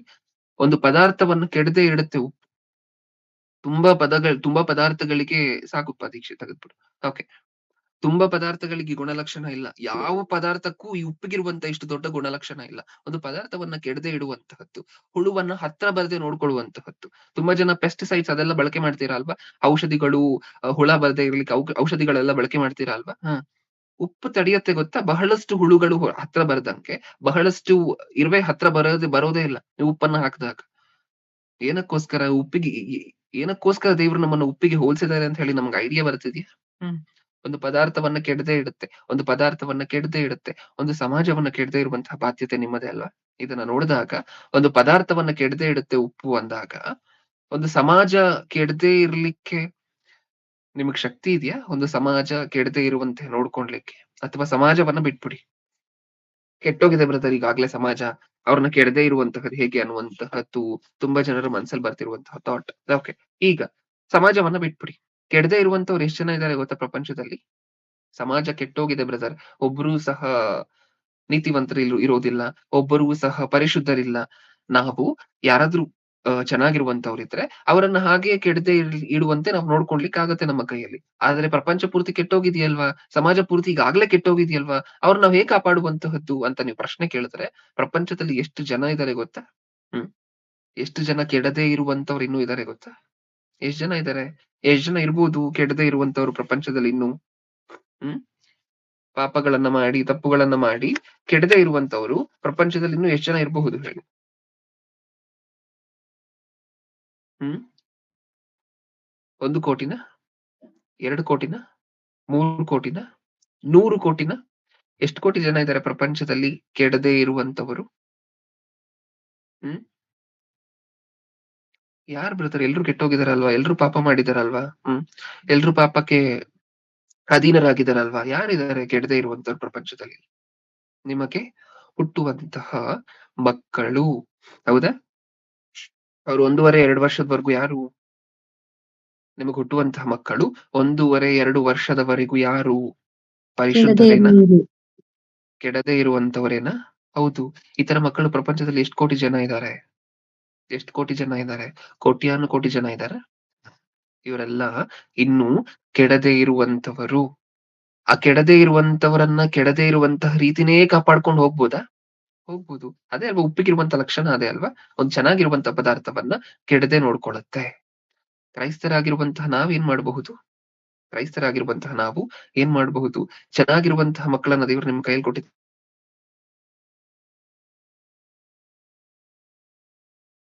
ಚೆನ್ನಾಗಿರುವಂತವರು, ನೀತಿವಂತರು, ಪರಿಶುದ್ಧರು. ಈಗ ಪರಿಶುದ್ಧರನ್ನ ಪರಿಶುದ್ಧರಾಗಿ ಉಳಿಸ್ಕೊಳ್ಳುವಂತಹ ಲಕ್ಷಣ ಇರ್ಬೇಕಲ್ವಾ ನಮಗೆ?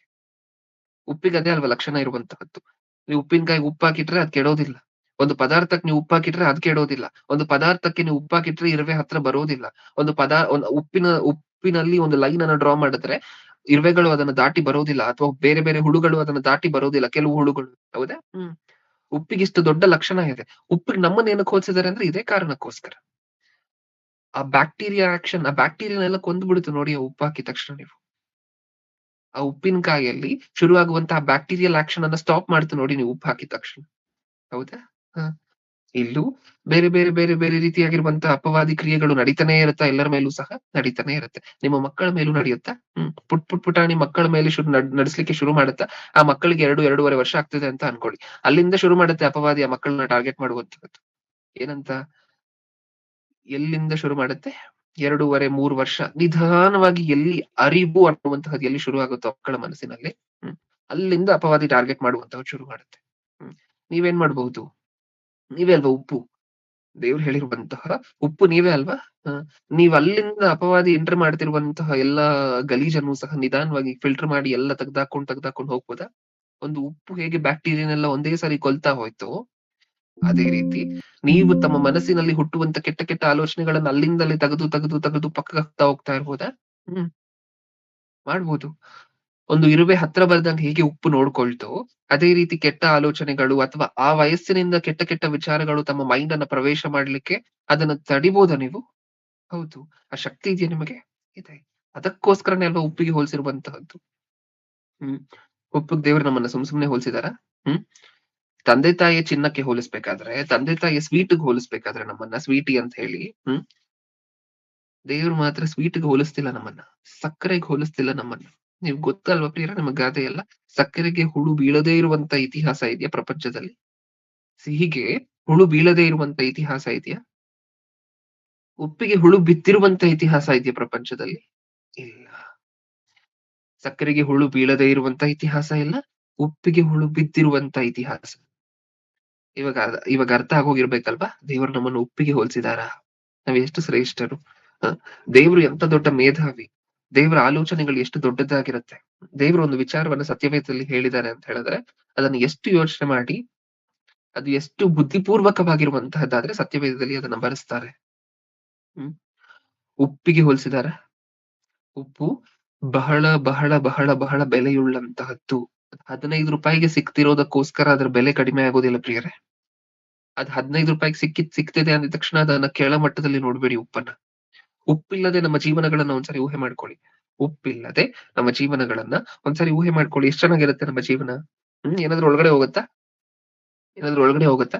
ಬ್ರದರ್ ಸಿಹಿ ತಿಂಡಿಗಳನ್ನ ತಿನ್ಕೊಂಡ್ ಜೀವನ ಮಾಡ್ಬೋದು ಅಂತೀರಾ? ಎಷ್ಟ್ ದಿನ ತಿನ್ಕೊಂಡ್ ಜೀವನ ಮಾಡ್ತೀವಿ ಸಿಹಿ ತಿಂಡಿಗಳನ್ನ? ಹ್ಮ್. ನಮ್ಮ ದೇಹದಲ್ಲಿರುವಂತಹ ಗ್ಲೂಕೋಸ್ ಲೆವೆಲ್ ಎಲ್ಲ ಜಾಸ್ತಿ ಆಗಿ, ಗ್ಲೈಸೆಮಿಕ್ ಇಂಡೆಕ್ಸ್ ಎಲ್ಲ ಜಾಸ್ತಿ ಆಗಿ ಹಾಸ್ಪಿಟಲ್‌ಗೆ ಹೋಗಿ ಅಡ್ಮಿಟ್ ಆಗ್ಬೇಕು. ಸಿಹಿ ತಿಂಡಿಗಳನ್ನೇ ತಿನ್ಕೊಂಡ್ ಜೀವನ ಮಾಡ್ತೀವಿ ಅಂದ್ರೆ. ಉಪ್ಪು ಹಾಕಿರುವಂತಹದ್ದು ದೇಹಕ್ಕೆ ಹೋಗ್ಬೇಕು. ಉಪ್ಪು ಹಾಕಿರುವಂತಹ ದೇಹಕ್ಕೆ ಹೋದ್ರೇನೆ ದೇಹ ಬದುಕಿರತ್ತೆ. ಅಯೋಡಿನ್ ಉಪ್ಪಲ್ಲಿ ಏನಿರತ್ತೆ? ಅಯೋಡಿನ್ ಹೌದಾ? ಇದೆಲ್ಲ ನಮ್ಮ ದೇಹಕ್ಕೆ ಬೇಕಾಗಿರುವಂತಹದ್ದು. ಇವಾಗ್ವರೆಗೂ ನಾವು ಆಲೋಚನೆ ಮಾಡಿರುವಂತಹದ್ದು ನಮ್ಗೆ ಅರ್ಥ ಆಗಿದ್ಯಾ?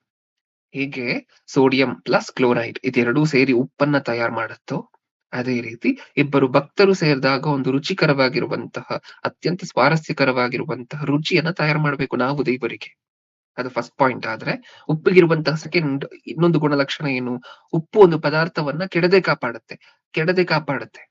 ಅದರಲ್ಲಿ ನಡೆಯುವಂತಹ ಬ್ಯಾಕ್ಟೀರಿಯಲ್ ಆಕ್ಷನ್ ಅನ್ನ ಸ್ಟಾಪ್ ಮಾಡುತ್ತೆ. ಹುಳುಗಳು ಹತ್ರ ಬರ್ದಂಗ್ ನೋಡ್ಕೊಳ್ಳುತ್ತೆ. ಇದು ಉಪ್ಪಿಗಿರುವಂತಹ ಗುಣಲಕ್ಷಣ. ಆ ಗುಣಲಕ್ಷಣ ನಮ್ಮಲ್ಲೂ ಇದೆಯಾ? ದೇವರು ಶುದ್ಧವಾಗಿರುವಂತಹ ಮಕ್ಕಳನ್ನ ಕೊಡ್ತಿದ್ದಾರೆ. ಒಂದು ನಿಮಗೆ ಆಗ್ಲಿ, ಒಂದು ಗಲೀಜಾಗಿರುವಂತಹ ಬಟ್ಟೆಯನ್ನ ನಿಮಗ್ ಕೊಟ್ರೆ, ಅದನ್ನ ನೀವು ಒಕ್ಕೊಂಡ್ ಇಟ್ಕೊಳ್ಳುವಂತಹದ್ದು ಕಷ್ಟ. ಹೌದಾ? ಅದನ್ನ ನೀವು ಒಗಿಬೇಕು, ಅದನ್ನ ನೀವು ಒಣಗಿಸ್ಬೇಕು, ಇದೆಲ್ಲ ಮಾಡುವಂತಹದ್ದು ಕಷ್ಟ. ಹೌದಾ? ಆದ್ರೆ ದೇವ್ರು ನಿಮಗೆ ಗಲೀಜಾಗಿರುವಂತಹ ಬಟ್ಟೆಯನ್ನ ಕೊಡ್ತಿಲ್ಲ. ಕೊಳೆಯಾಗಿರುವಂತಹ ಬಟ್ಟೆಯನ್ನ ಕೊಡ್ತಿಲ್ಲ. ದೇವರು ಶುದ್ಧವಾಗಿರುವಂತಹ ಬಿಳಿ ಬಣ್ಣದ ಬಟ್ಟೆಯನ್ನ ನಿಮ್ಮ ಕೈಯಲ್ಲಿ ಕೊಟ್ಟು ಇದನ್ನ ಬಿಳಿ ಬಣ್ಣದ ಬಟ್ಟೆಯಾಗೆ ಇಟ್ಕೊಳ್ಳಿ. ಕೊಳೆ ಮಾಡ್ಲಿಕ್ಕೆ ಹೋಗ್ಬೇಡಿ ಅಂತ ಹೇಳ್ತಿದ್ದಾರೆ ಮಕ್ಕಳನ್ನ ಕೊಟ್ಟು. ನಿಜನಾ? ಆ ಮಕ್ಕಳಿಗೆ ಕೆಟ್ಟದ್ದು ಅಂಟದಂತೆ, ಪಾಪಗಳು ಅಂಟದಂತೆ, ಹುಳುಗಳು ಹತ್ರ ಬರ್ದಂಗೆ, ಹುಳುಗಳು ಅಂತ ಹೇಳಿದ್ರೆ ನಿಮ್ಗೆ ಅರ್ಥ ಆಗಿರ್ಬೇಕು ನಾನು ಯಾವ್ದ್ರ ಬಗ್ಗೆ ಮಾತಾಡ್ತಿದ್ದೀನಿ. ಹತ್ರ ಬರ್ದಂಗೆ ಕಾಪಾಡುವಂತಹದ್ದೇ ನಿಮ್ಮ ಬಾಧ್ಯತೆ. ಅದು ಉಪ್ಪಿಗಿರುವಂತಹ ಗುಣಲಕ್ಷಣ. ಅದೇ ಗುಣಲಕ್ಷಣ ನಿಮ್ಮಲ್ಲೂ ಇದೆ ಅನ್ನುವಂತಹದನ್ನ ನಂಬಿನೇ ಅಲ್ವಾ ಉಪ್ಪಿಗೆ ಹೋಲಿಸಿರುವಂತಹದ್ದು ನಮ್ಮನ್ನೆಲ್ಲ ದೇವ್ರು. ಜ್ಞಾನೋಕ್ತಿಗಳು ಜ್ಞಾನೋಕ್ತಿಗಳು 20ನೇ ಅಧ್ಯಾಯ ಜ್ಞಾನೋಕ್ತಿಗಳು 20ನೇ ಅಧ್ಯಾಯ 11ನೇ ವಚನ 20:11. ಒಬ್ಬ ಒಬ್ಬ ಹುಡುಗನಾದರೂ ಹ್ಮ್ ಒಬ್ಬ ಹುಡುಗನಾದರೂ ಶುದ್ಧವು ಸತ್ಯವು ಅದೇ ನಡತೆಯಿಂದಲೇ ಛೆ, ಛೆ. ತೋರಿಸಿಕೊಳ್ಳುವನು. ಒಬ್ಬರು ಓದಿ ಅಲ್ವಾ, ಯಾಕೆ ಡಿಸ್ಟರ್ಬ್ ಮಾಡ್ತೀರಾ? ನಾನು ಓದ್ತಿದ್ದೀನಿ, ಕೇಳಿಸ್ಕೊಳ್ಳಿ ಪ್ರಿಯರೇ. 11ನೇ ವಚನ. ಒಬ್ಬ ಹುಡುಗನಾದರೂ ಶುದ್ಧವೂ ಸತ್ಯವೂ ಆದ ನಡತೆಯಿಂದಲೇ ತನ್ನ ಗುಣವನ್ನು ತೋರ್ಪಡಿಸಿಕೊಳ್ಳುವನು. ಒಬ್ಬ ಹುಡುಗನು, ಮಕ್ಕಳ ಬಗ್ಗೆ ಮಾತಾಡ್ತಿದಾರೆ ಅದೇ.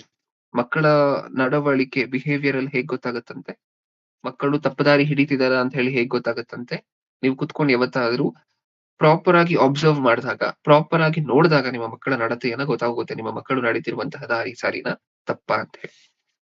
ಅದನ್ನ ಹೇಳಿರುವಂತಹ ದೇವರು.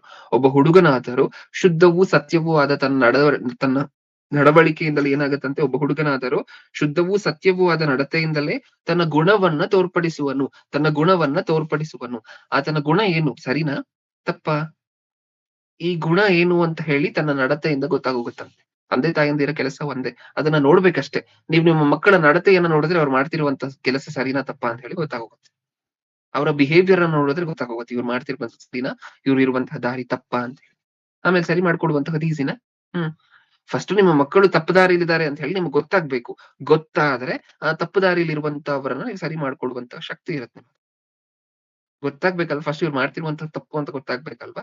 ಗೊತ್ತಾಗುವಂತಹ ತುಂಬಾ ಈಸಿ ಅಂತೆ. ಏನಂತೆ, ಅವರ ನಡವಳಿಕೆಯನ್ನ ನೀವು ನೋಡಿದ್ರೆ, ಅವರ ಆಕ್ಷನ್ಸ್ ಅನ್ನ ನೀವು ನೋಡಿದ್ರೆ ಗೊತ್ತಾಗೋಗುತ್ತೆ ಇವ್ರು ಮಾಡ್ತಿರುವಂತಹ ಸರಿನಾ ತಪ್ಪಾ ಅಂತ.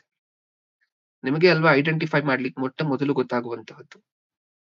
ತುಂಬಾ ಜನ ತಂದೆ ತಾಯಂದಿರು ಒಂದ್ 2-3 ವರ್ಷ ಆದ ನಂತರ ಆವಾಗ ಗೊತ್ತಾಗತ್ತೆ ಅವ್ರಿಗೆ, ಓ ನಮ್ಮ ಮಕ್ಕಳು ಡ್ರಗ್ ಅಡಿಕ್ಟ್ಸ್ ಆಗೋಗಿದ್ದಾರೆ, ಡ್ರಗ್ಸ್ಗೆ ಅಡಿಕ್ಟ್ ಆಗೋಗಿದ್ದಾರೆ, ಡ್ರಗ್ಸ್ಗೆ ಗುಲಾಮರಾಗೋಗಿದ್ದಾರೆ, ಮದ್ಯಪಾನಕ್ಕೆ ಗುಲಾಮರಾಗೋಗಿದ್ದಾರೆ, ಧೂಮಪಾನಕ್ಕೆ ಗುಲಾಮರಾಗೋಗಿದ್ದಾರೆ. ನನಗೆ ಯಾವಾಗ ಗೊತ್ತಾ ಈ ಮಾತು? 5 ವರ್ಷ ಆಯ್ತು ರೀ, ನನ್ನ ಮಗ 5 ಇಯರ್ಸ್ ಧೂಮಪಾನ, ಮದ್ಯಪಾನ, ಡ್ರಗ್ಸ್ ಎಲ್ಲ ತಗೊಳ್ಳುವಂತಹದ್ದು 5 ವರ್ಷ ಆದ ನಂತರ, ಅಂದ್ರೆ ಅವ್ನು ಶುರು ಮಾಡಿ 5 ಇಯರ್ಸ್ ತಗೊಂಡ ನಂತರ ನನಗೆ ಗೊತ್ತಾಯ್ತು ಇವ್ನು ಡ್ರಗ್ಸ್ಗೆ ಅಡಿಕ್ಟ್ ಆಗಿದ್ದಾನೆ ಅಂತ ಹೇಳಿ. ಯಾಕೆ 5 ವರ್ಷದಿಂದ ಏನಕ್ಕೋಸ್ಕರ ಗೊತ್ತಾಗ್ಲಿಲ್ಲ? ಈಗ ಓದಂತಹ ವಚನವನ್ನ ಮನಸ್ಸಲ್ಲಿ ಇಟ್ಕೊಂಡು ಹೇಳಿ, 5 ವರ್ಷದಿಂದ ಏನಕ್ಕೋಸ್ಕರ ಗೊತ್ತಾಗ್ಲಿಲ್ಲ ಮಗ ತಪ್ಪು ಮಾಡ್ತಿದ್ದಾನೆ ಅಂತ ಹೇಳಿ? ನೋಡದೇ ಇರುವಂತ ಕಾರಣದಿಂದ, ಇವತ್ತು ಮಕ್ಕಳನ್ನ ಅಬ್ಸರ್ವ್ ಮಾಡದೇ ಇರುವಂತ ಕಾರಣದಿಂದ, ಅವ್ರ ಮೇಲೆ ದೃಷ್ಟಿ ಇಡದೇ ಇರುವಂತ ಕಾರಣ. ಸತ್ಯವೇದ ನೀಟಾಗಿ ಹೇಳಿದ್ಯಾ, ನಿಮ್ಮ ಮಕ್ಕಳ ಮೇಲೆ ನೀವು ದೃಷ್ಟಿ ಇಡಿ, ಅವ್ರು ಮಾಡ್ತಿರುವಂತದ್ದು ಸರಿನಾ ತಪ್ಪಾ ಅಂತ ನಿಮಗ್ ಗೊತ್ತಾಗತ್ತೆ. ನಿಮ್ಮ ಮಕ್ಕಳ ನಡತೆಯ ಮೇಲೆ ನೀವು ದೃಷ್ಟಿ ಇಡಿ, ಅವರ ಗುಣ ನಿಮಗ್ ಗೊತ್ತಾಗತ್ತೆ. ಏನಕ್ಕೋಸ್ಕರ ನನ್ನ ಮಗ ಈ ತರದವನು ಅಂತ ನನಗೆ ಗೊತ್ತೇ ಇರ್ಲಿಲ್ಲ ರೀ. ಏನಕ್ಕೋಸ್ಕರ ಗೊತ್ತಿಲ್ಲ? ಯಾವತ್ತು ಕುತ್ಕೊಂಡು ನೋಡಿಲ್ಲ ಅಲ್ವಾ, ಯಾವತ್ತು ಕುತ್ಕೊಂಡು ಅಬ್ಸರ್ವ್ ಮಾಡಿಲ್ಲ ಅಲ್ವಾ ಅವ್ರ ನಡತೆಯನ್ನ. ಹೌದಾ? ಅದಕ್ಕೆ ದೇವ್ರು ಹೇಳ್ತಿರುವಂತಹ ಮಾತು, ನಿಮಗ್ ನಾನು ಸಾಕಷ್ಟು ಜನ ಶುದ್ಧವಾಗಿರುವಂತಹ ಜೀವಿಗಳನ್ನ ಕೊಟ್ಟಿದ್ದೀನಿ. ಶುದ್ಧವಾಗಿರುವಂತಹ ಜೀವಿಗಳು ನಿಮ್ಮ ಮಕ್ಕಳೇ. ಅವರನ್ನು ಶುದ್ಧವಾಗಿಯೇ ಇಡ್ತೀರಾ, ಅವರನ್ನ ಕೆಡದಂತೆ ನೋಡ್ಕೊಳ್ತೀರಾ ದಯವಿಟ್ಟು. ನಿಮಗೆ ಕೊಳೆ ಆಗಿರುವಂತಹ ಬಟ್ಟೆಯನ್ನ ಕೊಟ್ಟು ಒಕ್ಕೊಳ್ಳಿ ಅಂತ ನಾನು ಹೇಳ್ತಿಲ್ಲ, ವಾಶ್ ಮಾಡ್ಕೊಳ್ಳಿ ಅಂತ ಹೇಳ್ತಿಲ್ಲ ನಾನು. ನಿಮಗ್ ವಾಶ್ ಮಾಡ್ಕೊಳ್ಲಿಕ್ಕೂ ಕಷ್ಟ ಇಲ್ಲದೆ ನಿಮಗ್ ಶುದ್ಧವಾಗಿರುವಂತಹ ಬಟ್ಟೆಯನ್ನ ಕೊಟ್ಟು ಅದು ಕೊಳೆ ಆಗ್ದಂಗ್ ನೋಡ್ಕೊಳ್ಳಿ ಅಂತ ಮಾತ್ರ ಹೇಳ್ತಿದ್ದೀನಿ. ಮತ್ತೆ ಅಲ್ವಾ ಉಪ್ಪಿಗಿರುವಂತಹ ಗುಣಲಕ್ಷಣ, ಒಂದು ಚೆನ್ನಾಗಿರುವಂತಹ ಪದಾರ್ಥವನ್ನ ಚೆನ್ನಾಗೇ ಕಾಪಾಡುತ್ತೆ, ಚೆನ್ನಾಗಿರುವಂತಹ ಪದಾರ್ಥವನ್ನ ಕೆಡದಂತೆ ಕಾಪಾಡುತ್ತೆ. ಆ ಬ್ಯಾಕ್ಟೀರಿಯಲ್ ಆಕ್ಷನ್ ಎಲ್ಲ ಸ್ಟಾಪ್ ಮಾಡಿ, ಹುಳುಗಳು ಹತ್ರ ಬರ್ದಂಗೆ ನೋಡ್ಕೊಂಡು ಎಷ್ಟು ಕೆಲಸ ಮಾಡುತ್ತದೆ ಅಲ್ವಾ ಪ್ರಿಯರು ಉಪ್ಪು. ಇದು ಕ್ರೈಸ್ತರಾಗಿ ನಮ್ಮ ಕೆಲಸ, ನಮ್ಮ ಬಾಧ್ಯತೆ ಈ ಸಮಾಜದಲ್ಲಿ. ಬೇರೆ ಬೇರೆ ಕೆಟ್ಟ ಅನಿಷ್ಟ ಯೋಚನೆಗಳು, ಕೆಟ್ಟ ಆಲೋಚನೆಗಳು ಜನರ ಹತ್ರ ಬರದಂತೆ, ಮುಖ್ಯವಾಗಿ ನಿಮ್ಮ ಮಕ್ಕಳ ಹತ್ರ ಬರದಂಗೆ ಅವರನ್ನ ಕೆಡದಂತೆ ಕಾಪಾಡುವಂತಹದ್ದು. ಈ ಕೆಲಸವನ್ನು ಮಾಡ್ತೀವ ಇನ್ ಮುಂದೆ? ಮೊಟ್ಟ ಮೊದಲನೇದಾಗಿ 2 ಪದಾರ್ಥಗಳು ಸೇರಿ ಉಪ್ಪಾಗತ್ತೆ. ಆ 2 ಪದಾರ್ಥಗಳು, 2 ವಿಶ್ವಾಸಿಗಳು, ಇಬ್ಬರು ವಿಶ್ವಾಸಿಗಳು, ಇವರಿಬ್ಬರು ಮಾತಾಡಿದಾಗ ಅಲ್ಲಿ ಉಪ್ಪು ಸೃಷ್ಟಿ ಆಗ್ಬೇಕು. ಉಪ್ಪಿನ ರೀತಿಯಲ್ಲಿರುವಂತಹ ರುಚಿ ಸೃಷ್ಟಿ ಆಗ್ಬೇಕು. ಅದು ಫಸ್ಟ್ ಪಾಯಿಂಟ್. ಆದ್ರೆ ಸೆಕೆಂಡ್ ಪಾಯಿಂಟ್, ಉಪ್ಪು ಒಂದು ಪದಾರ್ಥವನ್ನ ಕೆಡದೆ ಕಾಪಾಡುತ್ತೆ. ನಾವು ಕಾಪಾಡ್ತೀವ? ಆ ಬಾಧ್ಯತೆ ನಮಗೂ ಇದೆಯಲ್ವಾ, ನಮ್ಮನ್ನ ಅದಕ್ಕೋಸ್ಕರನೇ ದೇವರು ಉಪ್ಪಿಗೆ ಹೋಲಿಸಿರುವಂತಹದ್ದು. ನೀವು ಒಂದು ಪದಾರ್ಥವನ್ನ ಕೆಡದೆ ಕಾಪಾಡ್ತೀರಾ, ಆ ಪದಾರ್ಥ ಬೇರೆ ಯಾರು ಅಲ್ಲ, ನಿಮ್ಮ ಮಕ್ಕಳು. ಕಾಪಾಡ್ತೀವ? ಥರ್ಡ್ ಪಾಯಿಂಟ್ಗೆ ಹೋಗೋಣ. ಉಪ್ಪಿಗಿರುವಂತಹ ಇನ್ನೊಂದು ದೊಡ್ಡ ಗುಣಲಕ್ಷಣ ಏನು? ಉಪ್ಪಿಗಿರುವಂತಹ ಇನ್ನೊಂದು ದೊಡ್ಡ ಗುಣಲಕ್ಷಣ ಏನು? ಯಾವತ್ತಾದ್ರೂ ಒಂದು ಆರ್ಟಿಕಲ್ ಅನ್ನ ಶೇರ್ ಮಾಡ್ತೀನಿ, ಅಂದ್ರೆ ನಿಮ್ಗೆ ಆರ್ಟಿಕಲ್ ಅನ್ನು ತೋರಿಸ್ತೀನಿ. ಉಪ್ಪಿನಲ್ಲಿ ಮುಖ ತೊಳ್ಕೊಳ್ಳಿ. ರೀಸೆಂಟ್ ಆಗಿ ಬಂದಿರುವಂತಹ ಗೂಗಲ್ ಅಲ್ಲಿ ನೀವು ಸುಮಾರು ವರ್ಷಗಳ ಹಿಂದೆ ನೋಡಿದಾಗ, ಒಂದು 50-60 ವರ್ಷಗಳ ಹಿಂದೆ, ಓಕೆ, ನಾವು ಸೋಪ್ ಮ್ಯಾನುಫ್ಯಾಕ್ಚರ್ ಮಾಡ್ತಿದೀವಿ ಮೇಡಮ್, ನಮ್ಮ ಸೋಪ್ ಅಲ್ಲಿ ಮುಖ ತೊಳೆದ್ರೆ ಏನಾಗುತ್ತೆ, ನಿಮ್ಮ ಮುಖ ಪಳಪಳ ಅಂತ ಹೇಳಿ ಹೊಳೆಯುತ್ತೆ. ಇದು ತುಂಬಾ ವರ್ಷಗಳ ಹಿಂದೆ ನಿಮಗೆ ಕೇಳಿಸ್ತಿದ್ದಂತಹ ಮಾತುಗಳು. ಇವಾಗ ಏನ್ ಗೊತ್ತಾ, ಅಡ್ವರ್ಟೈಸ್ಮೆಂಟ್ಗಳು, ಉಪ್ಪಿನಲ್ಲಿ ಮುಖ ತೊಳ್ಕೊಳ್ಳಿ, ನಿಮ್ಮ ಮುಖ ಕ್ರಾಂತಿಯಿಂದ ಹೊಳೆಯುತ್ತೆ. ಉಪ್ಪಿನಲ್ಲಿ ಮುಖ ತೊಳ್ಕೊಬಹುದಾ? ಏನ್ ಮಾಡತ್ತಂತೆ ಉಪ್ಪಿನಲ್ಲಿ ಮುಖ ತೊಳ್ಕೊಂಡಾಗ? ಮುಖದ ಮೇಲಿರುವಂತಹ ಬೇರೆ ಬೇರೆ ರೀತಿಯಾಗಿರುವಂತಹ ಮೈಕ್ರೋಬಿಯಲ್ ಆಕ್ಷನ್ಸ್ ಅನ್ನೆಲ್ಲ ಮುಖ ತಡೆಯುತ್ತೆ. ಹೌದಾ? ಇನ್ನು ಏನೇನ್ ಮಾಡುತ್ತೆ ಉಪ್ಪು? ನೀವು ಮೀನನ್ನ ತೊಳಿಲಿಕ್ಕೆ ಉಪ್ಪನ್ನೇ ಅಲ್ವಾ ಬಳಕೆ ಮಾಡುವಂತಹದ್ದು. ಒಂದು ಪದಾರ್ಥವನ್ನ ಶುದ್ಧವಾಗಿ ತೊಳಿಬೇಕು ಅಂತ ಹೇಳಿದ್ರೆ ಉಪ್ಪನ್ನ ಬಳಕೆ ಮಾಡಿ. ಉಪ್ಪಿಗಿರುವಂತ ಇನ್ನೊಂದು ಗುಣಲಕ್ಷಣ ಏನು? ಮಲಿನವನ್ನ ತೆಗೆದು ಹಾಕುತ್ತೆ. ಮಲಿನವನ್ನ ತೆಗೆದು ಹಾಕುತ್ತೆ. ಒಂದು ಪದಾರ್ಥ ಗಲೀಜಾಗಿ, ಕೊಳೆಯಾಗಿ, ವಿಚಿತ್ರ ಆಗಿದೆ ಅಂತ ಹೇಳಿದ್ರೆ, ನೀವು ಉಪ್ಪನ್ನ ಹಾಕಿ ಅದನ್ನ ಯಾವಾಗ ಶುದ್ಧಿ ಮಾಡ್ತೀರೋ, ಆ ಉಪ್ಪು ಆ ಪದಾರ್ಥದಲ್ಲಿರುವಂತಹ ಮಲಿನವನ್ನ ತೆಗೆದು ಹಾಕುತ್ತೆ.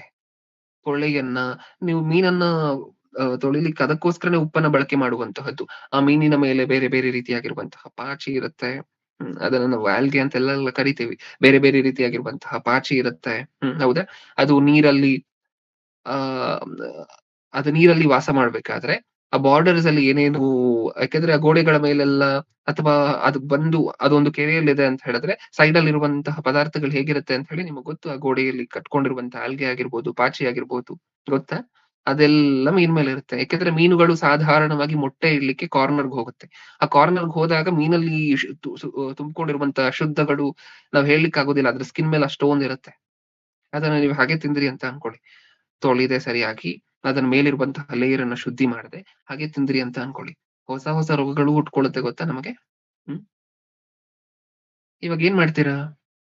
ಮೀನನ್ನ ಮನೆಗೆ ತಗೊಂಡ್ ಬಂದು ಫಸ್ಟ್ ಏನ್ರಲ್ಲಿ ತೊಳಿತೀರಾ? ಒಂದ್ ವೇಳೆ ನೀವು ತಿನ್ನುವಂತಹ ಮೀನು ಆ ಮೇಲಿರುವಂತಹ ಲೇಯರ್ ಎಲ್ಲ ಹಾಗೆ ಇದೆ, ಆ ಮೇಲಿರುವಂತಹ ಲೇಯರ್ ಅನ್ನ ನಿಮಗೆ ಮೀನ್ ಕಟ್ ಮಾಡ್ಕೊಡ್ತಾರಲ್ವಾ, ಅವ್ರು ತೆಗ್ದಿಲ್ಲ ಅಂತ ಅನ್ಕೊಳ್ಳಿ. ಆ ಮೇಲಿರುವಂತಹ ಲೇಯರ್ ಅನ್ನು ತುಂಬಾ ಜನ ತೆಗೆದ್ ಬಿಡ್ತಾರೆ. ಕೆಲವು ಮೀನುಗಳಿಗೆ ಫುಲ್ ಮೇಲಿರುವಂತಹದೆಲ್ಲ ತೆಗೆದ್ಬಿಟ್ಟು ಚಾಕುವಲ್ಲಿ ಪೂರ್ತಿಯಾಗಿ ತೆಗೆದ್ಬಿಟ್ಟು ನಿಮ್ ಕೈಯಲ್ಲಿ ಕೊಡ್ತಾರೆ. ಆ ಮೀನುಗಳ ಬಗ್ಗೆ ಮಾತಾಡ್ತಿಲ್ಲ. ಆ ಮೇಲಿರುವಂತಹ ಲೇಯರ್ ಅನ್ನ ತೆಗಿದೆ ನಿಮ್ಮ ಕೈಯಲ್ಲಿ ಕೊಡ್ತಾರಲ್ಲ, ಆ ಮೀನುಗಳನ್ನ ಹೇಗ್ ತೊಳಿತೀರಾ? ಮನೆಗೆ ತಗೊಂಡ್ ಬಂದು ಉಪ್ಪಾಕ್ ತೊಳಿತೀರಾ?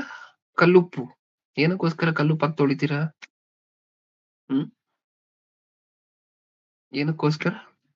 ಅದ್ರಲ್ಲಿರುವಂತಹ ಮಲಿನ ಹೋಗ್ಬೇಕು ಸಂಪೂರ್ಣವಾಗಿ. ನಮಗೆ ಅದರಿಂದ ಯಾವುದೇ ಹಾನಿ ಅದನ್ನ ತಿಂದಾಗ ಆಗಬಾರದು. ಇದಕ್ಕೆ ಅಲ್ವಾ?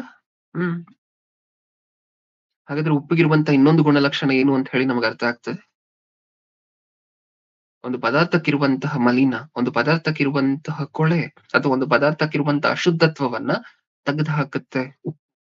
ಅದಕ್ಕೆ ಪ್ರತ್ಯಕ್ಷ ಸಾಕ್ಷಿ ಅಂದ್ರೆ ನಾವ್ ಇವಾಗ ತಾನೇ ಮಾತಾಡ್ಕೊಂಡ್ವಲ್ವಾ, ನಿಮ್ಮ ಮನೆಯಲ್ಲಿ ತರುವಂತಹ ಮೀನು. ಬಟ್ಟೆ ಒಗಿಲಿಕ್ಕೆ ಬಳಕೆ ಮಾಡ್ತಾರೆ ಗೊತ್ತಾ? ಏನನ್ನ? ಉಪ್ಪನ್ನ. ಬಾಯಿನ ತೊಳಿಲಿಕ್ಕೆ ಬಳಕೆ ಮಾಡ್ತಾರೆ ಗೊತ್ತಾ? ಏನನ್ನ? ಉಪ್ಪನ್ನ. ಗಂಟ್ಲು ನೋವು ಬಂತು ಅಂತ ಅನ್ಕೊಳ್ಳಿ, ನಿಮ್ಗೆ ಥ್ರೋಟ್ ಇನ್ಫೆಕ್ಷನ್ ಇದೆ, ಥ್ರೋಟ್ ಪೈನ್ ಇದೆ ಅಂತ ಅನ್ಕೊಳ್ಳಿ, ಸೋರ್ ಥ್ರೋಟ್ ಅಂತ ಕರಿತೀವಿ ಇದನ್ನ. ಡಾಕ್ಟರ್ ಹತ್ರ ಹೋದ್ರೆ ಏನ್ ಹೇಳ್ತಾರೆ ಪ್ರಿಯರೇ ಹೇಳಿ? ಯಾರಾದ್ರೂ ಗಂಟ್ಲು ನೋವು ಅಂತ ಡಾಕ್ಟರ್ ಹತ್ರ ಹೋಗಿದ್ದೀರಾ? ಉಪ್ಪು ನೀರಿನಿಂದ ಗಾರ್ಗಲ್ ಮಾಡ್ಲಿಕ್ಕೆ ಹೇಳ್ತಾರೆ. ಏನಕ್ಕೆ ಉಪ್ಪು ನೀರಿನಿಂದಾನೇ ಗಾರ್ಗಲ್ ಮಾಡ್ಬೇಕು? ಕ್ರಿಮಿಗಳನ್ನು ತೆಗೆದಾಕುತ್ತೆ. ಹೌದಾ? ಉಪ್ಪು ನೀರಿಂದ ನೀವ್ ಯಾವಾಗ ಗಾರ್ಗಲ್ ಮಾಡ್ತಿರೋ, ಮುಕ್ಕಳಿಸ್ತಿರೋ ಉಪ್ಪು ನೀರನ್ನ ಹಾಕಿ, ಆಗ ನಿಮ್ಮ ಥ್ರೋಟ್ ಅಲ್ಲಿ ಫಾರ್ಮ್ ಆಗ್ತಿರುವಂತಹ ಬ್ಯಾಕ್ಟೀರಿಯಲ್ ಆಕ್ಷನ್ಸ್, ನಮ್ಗೆ ಏನಾದ್ರೂ ಒಂದು ಹಾನಿ ಆಗ್ಬೇಕಂದ್ರೆ ಬ್ಯಾಕ್ಟೀರಿಯಾ ಅನ್ನುವಂತಹದನ್ನ ಒಂದು ವಿಚಾರವನ್ನ ನೆನ್ಪಿಟ್ಕೊಳ್ಳಿ. ಈ ಬ್ಯಾಕ್ಟೀರಿಯಾ ಇಂದಲೇ ಬಹುತೇಕ ರೋಗಗಳು, ಬಹುತೇಕ ಅನಾರೋಗ್ಯ ಸಮಸ್ಯೆಗಳು ನಮಗ್ ಬರುವಂತಹದ್ದು. ಈ ಬ್ಯಾಕ್ಟೀರಿಯಲ್ ಆಕ್ಷನ್ ಗಂಟ್ಲಲ್ಲಿ ಇದೆಲ್ಲ ಸೇರಿ ಗಂಟ್ಲಿಂದ ಒಳಗಡೆ ಹೋಗ್ತಿದೆ ಅಂತ ಅನ್ಕೊಳ್ಳಿ ಬ್ಯಾಕ್ಟೀರಿಯಾ, ಆವಾಗಲೇ ನಮಗ್ ಸೋರ್ ಥ್ರೋಟ್ ಅನ್ನುವಂಥದ್ದು ಬರುವಂತಹದ್ದು. ಅದಕ್ಕೆ ಡಾಕ್ಟರ್ ಹತ್ರ ಹೋಗಿದ ತಕ್ಷಣ ಸಾಲ್ಟ್ ವಾಟರ್ ಗಾರ್ಗಲ್ ಮಾಡಿ. ಅದರಿಂದ ಆಗುವಂತಹ ಪ್ರಯೋಜನ ಏನು? ಬ್ಯಾಕ್ಟೀರಿಯಲ್ ಆಕ್ಷನ್ ಶುರು ಆಗ್ತಿದೆ ಅಲ್ವಾ ಆಗ್ಲೇ, ನಿಮ್ಮ ಥ್ರೋಟ್ ಇಂದ ಹಿಡಿದು ಒಳಗಡೆವರೆಗೂ, ಅದೆಲ್ಲವೂ ಸಹ ಅಲ್ಲೇ ಸಮಾಪ್ತಿಯಾಗಲಿ, ಅಲ್ಲೇ ಕೊಲ್ಲಲ್ಪಡ್ಲಿ. ಹೌದಾ? ನಿಮ್ಮ ಥ್ರೋಟ್ ಶುದ್ಧವಾಗಿತ್ತು, ಅದರಲ್ಲಿ ಒಂದಷ್ಟು ಅನಿಷ್ಟ ತುಂಬಿಕೊಂಡಿತ್ತು ಬ್ಯಾಕ್ಟೀರಿಯಾನ ರೂಪದಲ್ಲಿ. ನೀವು ಸಾಲ್ಟ್ ವಾಟರ್ ಗಾರ್ಗಲ್ ಮಾಡಿದಾಗ ಏನ್ ಮಾಡುತ್ತದು? ಅಲ್ಲಿರುವಂತಹ ಅಶುದ್ಧತ್ವವನ್ನ ತೆಗೆದು ಹಾಕುತ್ತೆ. ಗಮ್ ಪ್ರಾಬ್ಲಮ್ ಇತ್ತಾ ಯಾರಿಗಾದ್ರೂ? ಗಮ್ ಪ್ರಾಬ್ಲಮ್, ನಮ್ಮ ಹಸಡಿದೆಯಲ್ವಾ, ಹಲ್ಲುಗಳ ಅಂದ್ರೆ ಹಲ್ಲುಗಳನ್ನ ಹಿಡಿದಿಟ್ಕೊಂಡಿರುವಂತಹ ಹಸಡಿದೆಯಾ ನಮ್ಮ ಬಾಯಲ್ಲಿ, ಹಸಡು, ಇದನ್ನ ಗಮ್ಸ್ ಅಂತ ಹೇಳಿ ಕರಿತೀವಿ. ಈ ಗಮ್ ಪ್ರಾಬ್ಲಮ್ ಇದೆ ಅಂತ ಡಾಕ್ಟರ್ ಹತ್ರ ಹೋಗಿ ಒಂದ್ಸಾರಿ ಏನ್ ಹೇಳ್ತಾರೆ? ಮತ್ತೆ ಸಾಲ್ಟ್ ವಾಟರ್ ಗಾರ್ಗಲ್ ಏನಕ್ಕೋಸ್ಕರ? ನಿಮಗ್ ಗಮ್ ಪ್ರಾಬ್ಲಮ್ ಬಂದಿರುವಂತಹದೇ ಬ್ಯಾಕ್ಟೀರಿಯಲ್ ಆಕ್ಷನ್ ಇಂದ, ನಿಮಗ್ ಗಮ್ ಪ್ರಾಬ್ಲಮ್ ಬಂದಿರುವಂತಹ ಮೈಕ್ರೋಬಿಯಲ್ ಆಕ್ಷನ್ ಇಂದ. ನೀವು ಉಪ್ಪನ್ನ ತಗೊಂಡು ಗಾರ್ಗಲ್ ಮಾಡಿದಾಗ ನಿಮ್ಮ ಹಸಿರಿನಲ್ಲಿರುವಂತಹ ಅಶುದ್ಧತ್ವ ಏನಾಗುತ್ತೆ? ಹೊರಟೋಗುತ್ತೆ. ಒಂದು ಪದಾರ್ಥದಿಂದ ಅಶುದ್ಧತ್ವವನ್ನು ಹೇಗೆಲ್ಲ ತೆಗಿತಿದೆ ನೋಡಿ ಉಪ್ಪು. ನೀವು ಮೀನನ್ನ ತೊಳಿಲಿಕ್ಕೋಸ್ಕರ ಉಪ್ಪನ್ನ ಬಳಕೆ ಮಾಡ್ತೀರಾ. ಅದೇ ಉಪ್ಪನ್ನ ನೀವು ನಿಮ್ಮ ಗಂಟ್ಲಲ್ಲಿರುವಂತಹ ಬ್ಯಾಕ್ಟೀರಿಯಾಗಳು, ನಿಮ್ಮ ಗಂಟ್ಲಲ್ಲಿ ನಡೀತಿರುವಂತಹ ಮೈಕ್ರೋಬಿಯಲ್ ಆಕ್ಷನ್ ಅದನ್ನ ಸಮಾಪ್ತಿ ಮಾಡ್ಲಿಕ್ಕೋಸ್ಕರ ಉಪ್ಪನ್ನ ಬಳಕೆ ಮಾಡ್ತೀರಾ.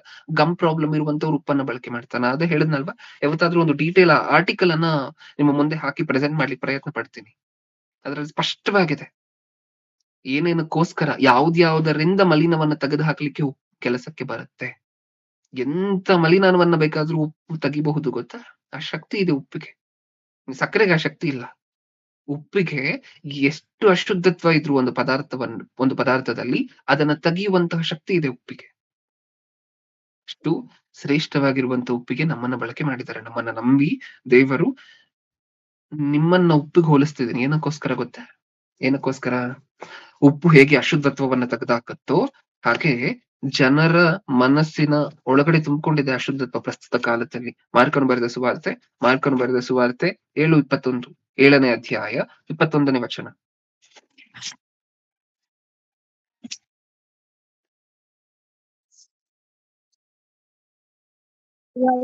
ಒಳಗಿನಿಂದ ಅಂದರೆ ಮನುಷ್ಯನ ಮನಸ್ಸಿನೊಳಗಿಂದ ಸೂಳೆಗಾರಿಕೆ, ಕಳ್ಳತನ, ಕೊಲೆ, ಆಧಾರ, ದ್ರವ್ಯಾಶೆ, ಕೆಡುಕುತನ, ಮೋಸ, ಬಂಡತನ, ಹೊಟ್ಟೆಕಿಚ್ಚು, ಬೈಗಳು, ಸೊಕ್ಕು, ಬುದ್ಧಿಗೇಡಿತನ ಇವೇ ಮೊದಲಾದವುಗಳ ಕೆಟ್ಟ ಆಲೋಚನೆಗಳು ಹೊರಡುತ್ತವೆ.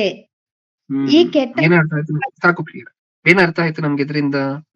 ಹೊರಗಿನಿಂದ ಮನುಷ್ಯನೊಳಗೆ ಹೋಗುವಂತಹದ್ದು ಅವನ ಹೃದಯದೊಳಕ್ಕೆ ಸೇರದೆ ನಾವಿವಾಗ ಓದಂತಹ ವಚನ 21ನೇ ವಚನ. ಒಳಗಿನಿಂದ ಅಂದ್ರೆ ಮನುಷ್ಯರ ಮನಸ್ಸಿನೊಳಗಿಂದ ಏನೇನ್ ಬರುತ್ತಂತೆ? ಮನುಷ್ಯನ ಮನಸ್ಸಿನೊಳಗಿನಿಂದ ಈ ಕೆಟ್ಟ ಗುಣಗಳು ಕೆಳಗಡೆ ಬರ್ಸಿದಾರಲ್ವಾ, ಆ ಕೆಟ್ಟ ಗುಣಗಳೆಲ್ಲ ಮನುಷ್ಯನ ಮನಸ್ಸಿನೊಳಗಡೆಯಿಂದನೇ ಅಂತೆ ಬರುವಂತಹದ್ದು.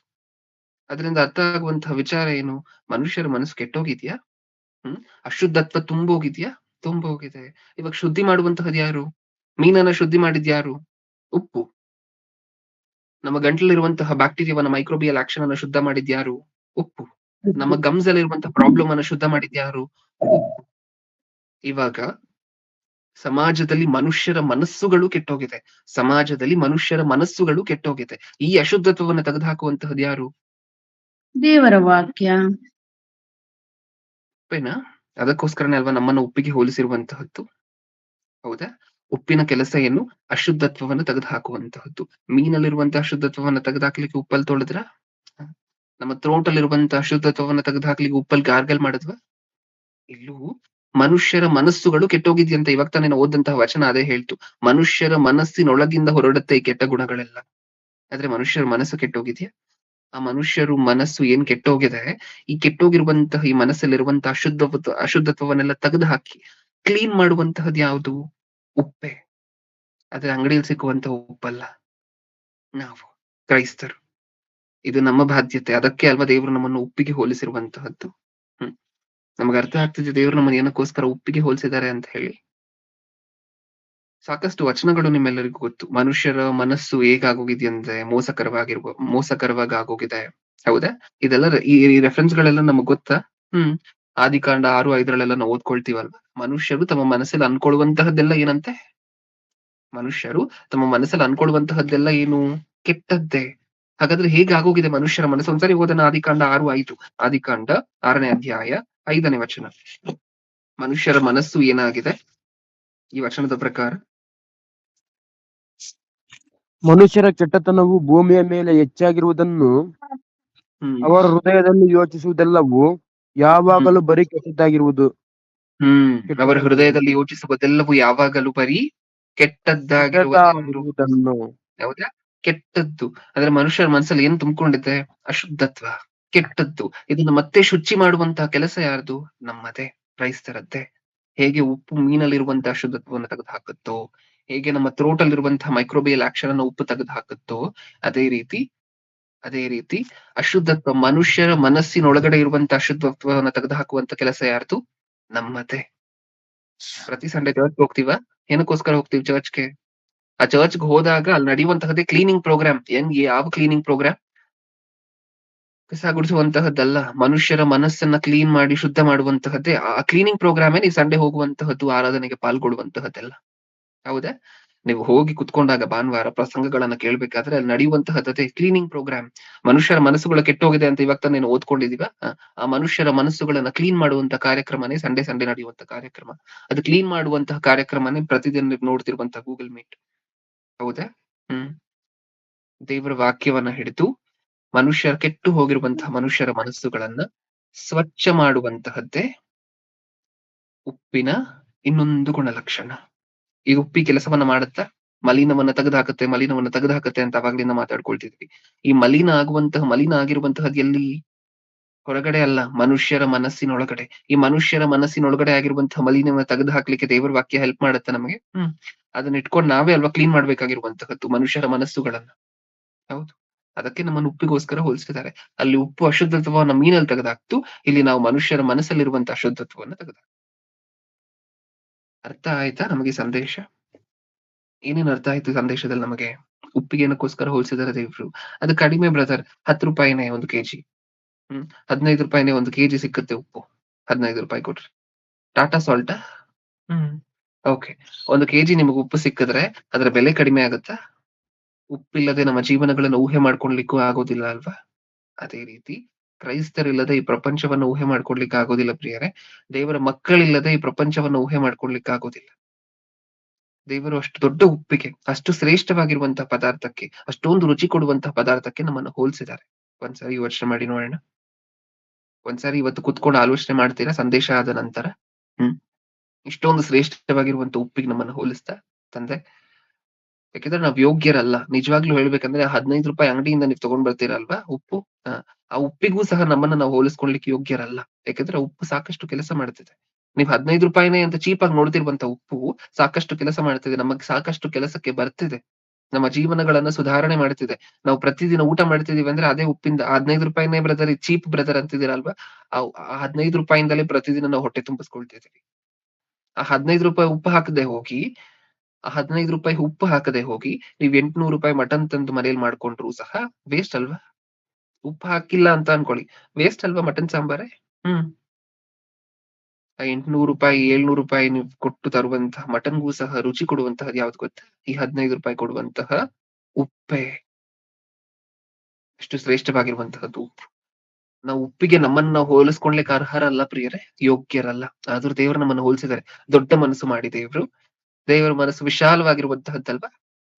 ಉಪ್ಪಿಗೆ, ಆ 15 ರೂಪಾಯಿ ಉಪ್ಪಿಗೆ ನಮ್ಮನ್ನ ನಾವು ಹೋಲಿಸ್ಕೊಳ್ಲಿಕ್ಕೆ ನಮಗೆ ಅರ್ಹತೆ ಇಲ್ಲದೆ ಇದ್ರೂ ಸಹ ದೇವರು ದೊಡ್ಡ ಮನಸ್ಸು ಮಾಡಿ ನೀವು ಉಪ್ಪೇ ಅಂತ ಹೇಳಿದ್ದಾರೆ. ಸ್ವಲ್ಪನಾದ್ರೂ ಉಪ್ಪಿಗಿರುವಂತ ಗುಣಲಕ್ಷಣವನ್ನ ಹೊಂದಿರೋಣ ಇನ್ ಮುಂದೆ. ಫಸ್ಟ್ ಪಾಯಿಂಟ್, 2 ಪದಾರ್ಥಗಳು ಸೇರಿ, ಸೋಡಿಯಂ ಪ್ಲಸ್ ಕ್ಲೋರೈಡ್ ಎರಡೂ ಸಹ ಸೇರಿ ಹೇಗೆ ಒಂದು ರುಚಿಕರವಾಗಿರುವಂತಹ ಪದಾರ್ಥವನ್ನು ತಯಾರು ಮಾಡ್ತಿದ್ಯೋ ಹಾಗೆ ಇಬ್ಬರು ವಿಶ್ವಾಸಿಗಳು ಮಾತಾಡ್ಕೊಳ್ಬೇಕಾದ್ರೆ ದೇವರ ಬಗ್ಗೆ, ದೇವರ ವಾಕ್ಯದ ಬಗ್ಗೆ ಮಾತಾಡಿ ಒಂದು ಸ್ವಾರಸ್ಯಕರವಾಗಿರುವಂತಹ ಕಾನ್ವರ್ಸೇಷನ್ ಅನ್ನ ಶುರು ಮಾಡಿ ದೇವರ ರುಚಿ ಕೊಡೋಣ. ಇದು ಫಸ್ಟ್ ಪಾಯಿಂಟ್. ಸೆಕೆಂಡ್ ಪಾಯಿಂಟ್, ಉಪ್ಪು ಕೆಟ್ಟು ಹೋಗದಂತೆ ಒಂದು ಪದಾರ್ಥವನ್ನ ತಡೆಯುತ್ತೆ, ದೀರ್ಘಕಾಲ ಒಂದು ಪದಾರ್ಥವನ್ನ ಕೆಡದೆ ಇಡತ್ತೆ. ನಾವು ಇನ್ ಮುಂದೆ ಇಟ್ಕೊಳ್ಳೋಣ ಆ ಗುಣವನ್ನ. ಕೆಟ್ಟು ಹೋಗದಂತೆ ಕಾಪಾಡ್ಕೊಳ್ಲಿಕ್ಕೆ ದೇವರು ನಮ್ಗೆ ಕೊಟ್ಟಿರುವಂತಹ ಅಪರೂಪವಾಗಿರುವಂತಹ ವರಗಳಾದ್ರೆ ಮಕ್ಕಳು, ಚಿಕ್ಕ ಮಕ್ಕಳು. ಅವರಲ್ಲಿ ತಪ್ಪಿರೋದಿಲ್ಲ, ಅವರಲ್ಲಿ ಪಾಪ ಇರೋದಿಲ್ಲ. ಆ ವಯಸ್ಸಿನಲ್ಲಿ ಎಳೆ ಮಕ್ಕಳಲ್ಲಿ ಅವರನ್ನ ಕೆಡದೆ ಹಾಗೆ ಕಾಪಾಡ್ಕೊಳ್ಳೋಣ. ಒಂದು ಉಪ್ಪು, ಒಂದು ಇರುವೆನೂ ಸಹ ಹತ್ರ ಬರ್ದಂಗೆ ಒಂದು ಲೈನ್ ಅನ್ನ ಹಾಕಿದ್ರೆ ಆ ಲೈನ್ ಅನ್ನ ದಾಟಿ ಇರುವೆನೂ ಸಹ ಬರೋದಿಲ್ಲ. ನೀವು ಉಪ್ಪಲ್ಲಿ ಹಾಕಿದ್ರೆ, ಸರಿಯಾಗಿರುವಂತಹ ಕಲ್ಲುಪ್ಪಿನಲ್ಲಿ ಹಾಕಿದ್ರೆ. ಮಲಿನ ಹತ್ರ ಬರದಂತೆ ಕಾಪಾಡ್ತಿದೆ ನೋಡಿ ಉಪ್ಪು. ಅದೇ ರೀತಿ ಕಾಪಾಡ್ಕೊಳ್ತೀರಾ ನಿಮ್ಮ ಮಕ್ಕಳನ್ನ ಇನ್ ಮುಂದೆ? ಅದು ಉಪ್ಪಿಗಿರುವಂತಹ 2ನೇ ಗುಣಲಕ್ಷಣ. ಇನ್ನು 3ನೇದಾಗಿ ಏನನ್ನು ನೋಡಿದ್ವಿ? ಒಂದು ಉಪ್ಪು ಕೆಡದಂತೆ ಒಂದು ಪದಾರ್ಥವನ್ನ ಕಾಪಾಡ್ಕೊಳ್ಳುವಂತಹದ್ದು ಮಾತ್ರ ಅಲ್ಲ, ಉಪ್ಪು ಈಗಾಗ್ಲೇ ಒಂದು ಪದಾರ್ಥ ಅಶುದ್ಧವಾಗಿದೆ ಅಂತ ಹೇಳಿದ್ರೆ ಅದರಲ್ಲಿರುವಂತಹ ಅಶುದ್ಧತ್ವವನ್ನ ತೆಗೆದು ಹಾಕುವಂತ ಕೆಲಸನೂ ಉಪ್ಪು ಮಾಡುತ್ತೆ. ಅದು 3ನೇ ಗುಣಲಕ್ಷಣ. ಇದನ್ನ ಮಾಡೋಣ. ಮನುಷ್ಯರ ಮನಸ್ಸುಗಳಲ್ಲಿರುವಂತಹ ಕೆಟ್ಟತನವನ್ನ, ಮನುಷ್ಯರ ಮನಸ್ಸುಗಳಲ್ಲಿರುವಂತಹ ಅಶುದ್ಧತ್ವವನ್ನು ತೆಗೆದುಹಾಕುವಂತ ಕೆಲಸ ಮಾಡೋಣ. ಅದು ಸಹ ಉಪ್ಪಿಗಿರುವಂತಹ ಒಂದು ಗುಣಲಕ್ಷಣ. ಈ ಉಪ್ಪಿಗಿರುವಂತಹ ಗುಣಲಕ್ಷಣವನ್ನೆಲ್ಲ ಸಬ್ಸ್ಟಾನ್ಶಿಯೇಟ್ ಮಾಡಿದ್ರೆ ನಮ್ಮ ಜೀವನಗಳಲ್ಲಿ ಅವಾಗ ನಾವು ಉಪ್ಪಾಗ್ತೀವಿ. ದೇವರು ಅದಕ್ಕೆ ಬಾಧೆ ಪಟ್ಟು ಅಲ್ಲೊಂದು ಮಾತು ಬರ್ಸಿದ್ದಾರೆ. ಮತ್ತೆ ಮತ್ತಾಯನ ಬರೆದ ಸುವಾರ್ತೆಗೆ ಒಂದ್ಸರಿ ಹೋಗೋಣ. 5:13 ಮತ್ತಾಯನು ಬರೆದ ಸುವಾರ್ತೆ 5ನೇ ಅಧ್ಯಾಯ 13ನೇ ವಚನ 5:13.